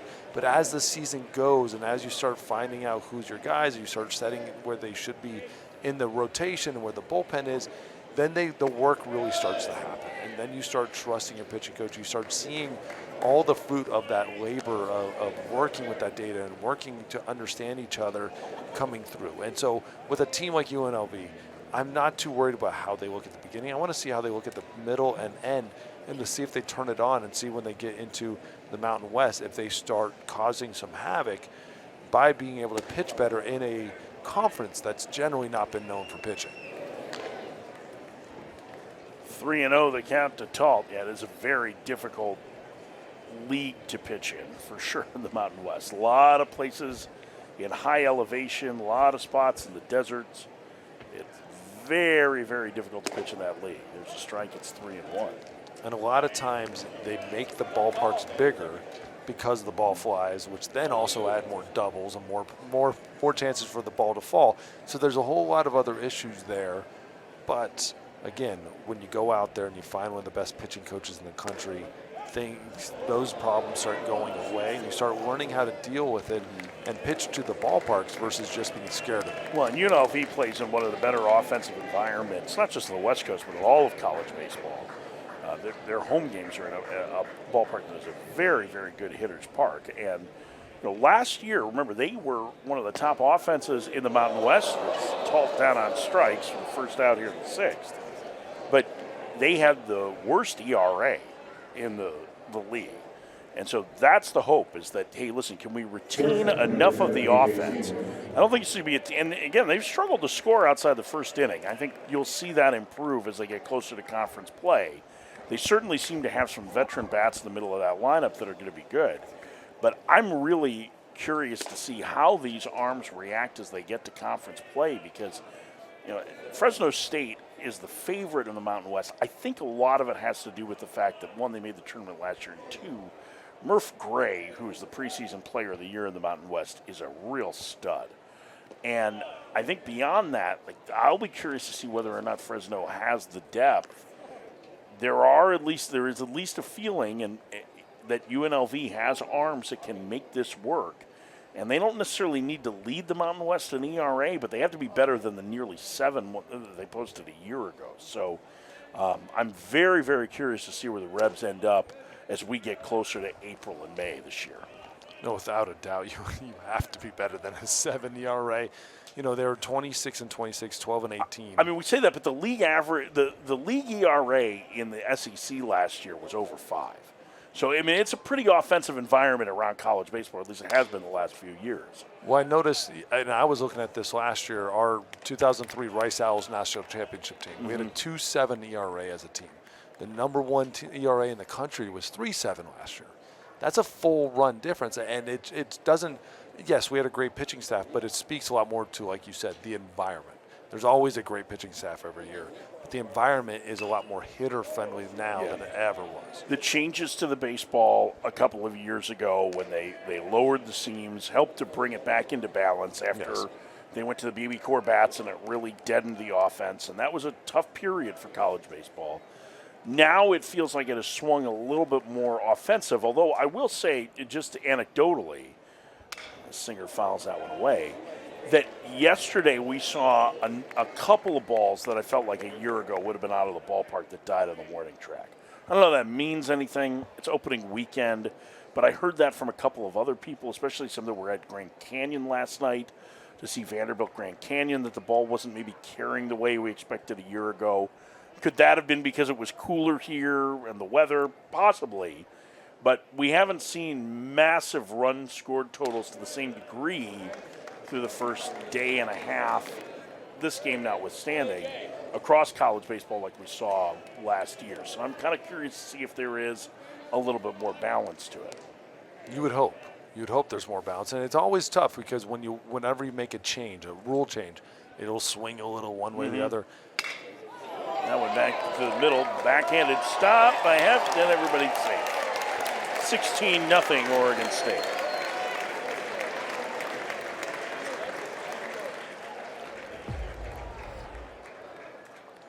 Check out Singer here with that curveball hitting it up the middle. You can see Heft going to his right, just getting it, just eating him up just enough. I thought he was going to be able to flip it to Myro, but kept rolling on the ground just a little too far away from him. Here's Paul Vasquez, his first plate appearance of the day. But you're right, like when they change rules, that there is an adjustment period usually after it. Now, the one thing I think that has made college baseball, at least in terms of the gameplay over the last couple of years, started to grow in popularity. I think access is a big reason why. Like games like this being on Flow Sports, I think the fact that we can access this 15 years ago, this was never existed, right? Like we have so many more college games that are available both streaming and on linear television now. As Vasquez out in front on that one, rips it foul. But I think the other part is that the threat of the 3-run homer is pretty real. And from a fan standpoint, that to me is super important because you don't want to feel like your team is out of the game, right? You want to feel like they're one swing away from making something happen in the middle innings. There's a strike. It's 1-2. And there was a spot there right in the 90s where balls were flying left and right. The gorilla bats? It was insane what was happening when they moved down. Then they moved down to -3 for the -5 bat, which is the ounces versus how long the bat is. Made a huge difference, made it tougher to hit home runs. Vasquez down on strikes. But it went away from big offenses, went a lot more towards pitching, like we talked about. Then you bring that offense back. You want, as a fan, you want to be able to look at your team and excited about a home run. I remember my years in college baseball, there were 12 home runs were leading a team, and that was a lot. There was a lot of home runs. I think we had 10, on our team. Vinny Sinisi might have had 10, maybe as a double, maybe the only player hitting double-digit home runs. And so when you're looking at that, it's a different baseball game. It's a lot more defensive. You can love it, but it's hard to get the average fan to pay attention to it. Well, and that's, 4 or 5 years after Lance Berkman was hitting 40. Yes, yes. It really wasn't that long. Pitch in the dirt, gets away. The runners are going to hold, though, with a 16-0 lead.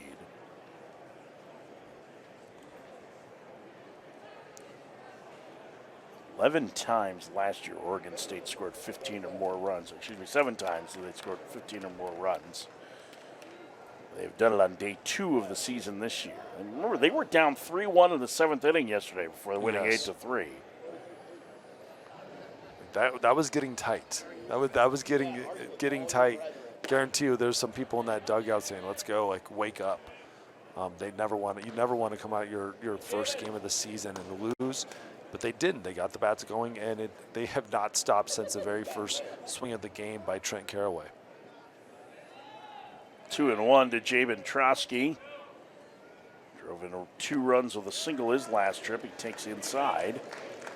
And the count 3-1. 2 outs, bases loaded, bottom of the 6th. Oregon State 16-0. They lead UNLV.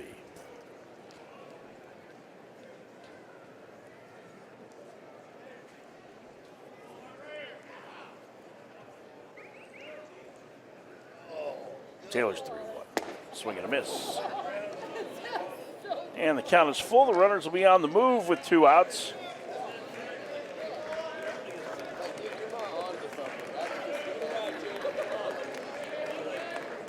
Three and 2 the count. This is the first of 2 today. Xavier at Indiana at 5 o'clock Mountain Time. And Trotsky on the ground to third. Sliding stop by Chevy will throw him out. Nice play by the third baseman to end the inning. Oregon State scores in all 6 innings. They lead 16-0 as we go to the 7th.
16-0 Oregon State leads as we head to the top of the 7th inning, and the 3,718 here today is an Oregon State record for one of their games, their annual lid lifter here in the Sanderson Ford College Baseball Classic. It's a great crowd on hand, and it has been all Oregon State today. Zach Edwards is on out of the bullpen to face Isaac Rodriguez, a pinch hitter for UNLV. And the run rule is in effect, so if Oregon State has a 10-plus run lead at the end of this half inning, this game will end. And our second game, a little more than 2 hours from now, Indiana and Xavier. They'll meet again later this year at a midweek. So two teams that are quite familiar with each other and are often recruiting the same players. That's a good midweek rivalry during the year. Swing and a miss. 2-1. You won't want to miss that one this evening. It should be a real good game. This is just a freshman throwing 97, just coming out of the pen like it's nothing. 95-97 so far for Zach Edwards. Yeah, good for him. And another big boy coming at you, good size, good delivery. What you're seeing is he's just bringing everything down that mound through home plate. Edwards was a first-team All-State performer in Utah both his junior and senior year in high school. It's a swing and a miss. It's 3-2. He didn't even play most of his sophomore year, and then came back for his baseball team right before the playoffs, and they won the 6A state title in Utah. So he's had a pretty good amateur career, basketball player as well. Rodriguez is able to get a piece of that, and you can see that there's some real athleticism there. Well, you can see a lot of stuff on his fastball, a lot of life on it. Big body coming at you. Let's see what type of secondary pitches we have. We haven't seen anything yet. Oh, actually giving a little signs. I don't see that too often now. There you Swing go. and a miss. There's your secondary. That works. Isaac Rodriguez strikes out. Senior infielder down on strikes. That's a first out here in the seventh. Center fielder, Dwight Allen, the second. Dwight Allen, the second bats, the transfer from Georgia. Got his degree. Last year did not play for the Bulldogs on their super regional squad. He's kind of the fourth outfielder here as he takes upstairs ball one. I'll tell you what, Edwards has the look of a closer. The movement of a closer, he kind of has it. Looks like it's slow up there for him, even being a young freshman. But it looks like a closer coming up. Strike to Allen, 1-1. Looks like he lifts too. Keep these guys out of the weight room. They're getting too big. I wondered if somebody forgot to take the hanger out of his shirt this morning. His shoulders are pretty broad. To the screen. Looks like a closer. Perfect. Did you ever do that for effect? For effect, no. No. I didn't have the ability to waste pitches. I was going to waste pitches regardless, but not on purpose. Swing and a miss. 2-2. A 30 save season, right? 38 and yeah, two 30 save seasons. That's when I started locking it in, trying to figure out strike one. Should have made an all-star team one year. 09. Yep. 09 was definitely my best year. Didn't make it. Should have. I'm not mad at all about it. I Rarely don't have a comes up. list of all the voters, all the coach. 3-2. Swing and a miss. Back-to-back strikeouts for Edwards, and now Oregon State 1 out away from victory today. See, fastball up in the zone, 97, just blow the doors open. Or a little down in the zone, wanted it up. Little cut to it too.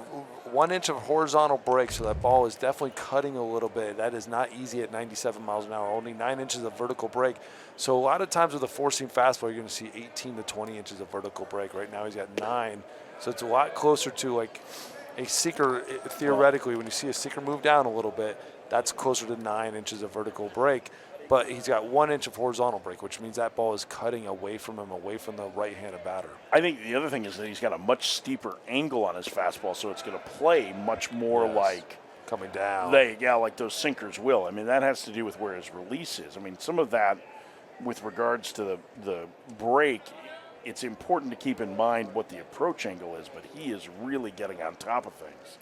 That is a higher arm slot than a lot of the guys that throw hard now who are kind of get under the ball. Jason Hurdle, the freshman infielder, getting a chance here with 2 outs. Yeah, he's ahead 3-0.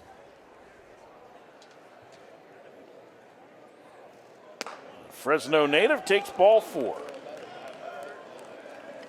Yeah, we're talking about the approach angle. It's negative 8.6 degrees. So that means from his hand to the catcher's mitt, the ball is moving at an 8.6 degrees down, which is very steep. So the ball looks like it's coming from high to really low. So when you're throwing a fastball that's got, even that one is 6 inches of induced vertical break, that ball even looks like it's coming down more, and that is tough to hit. So when he does get hit, you're going to probably see a lot of ground balls because that's got a perfect ground ball like identity.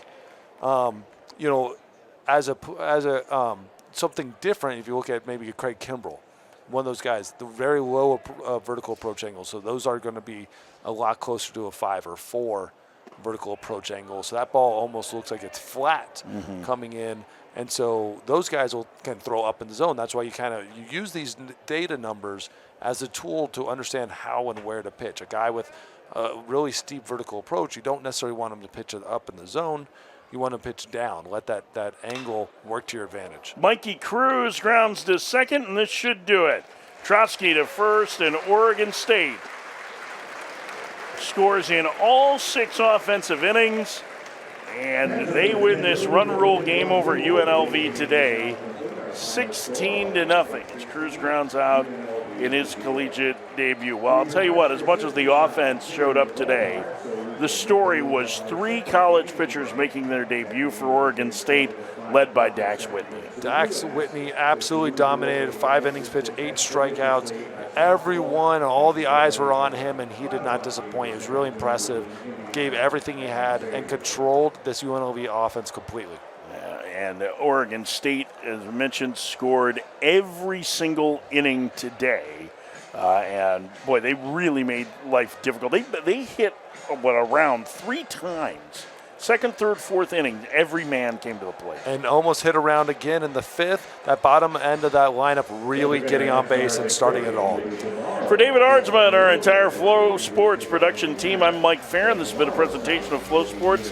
The final score today, Oregon State 16, UNLV nothing. A bunch of very happy Beaver fans here and surprise. Stay tuned. Game 2 of the Sanderson Ford College Baseball Classic today between the Indiana Hoosiers and the Xavier Musketeers comes up at 5 o'clock Mountain Time.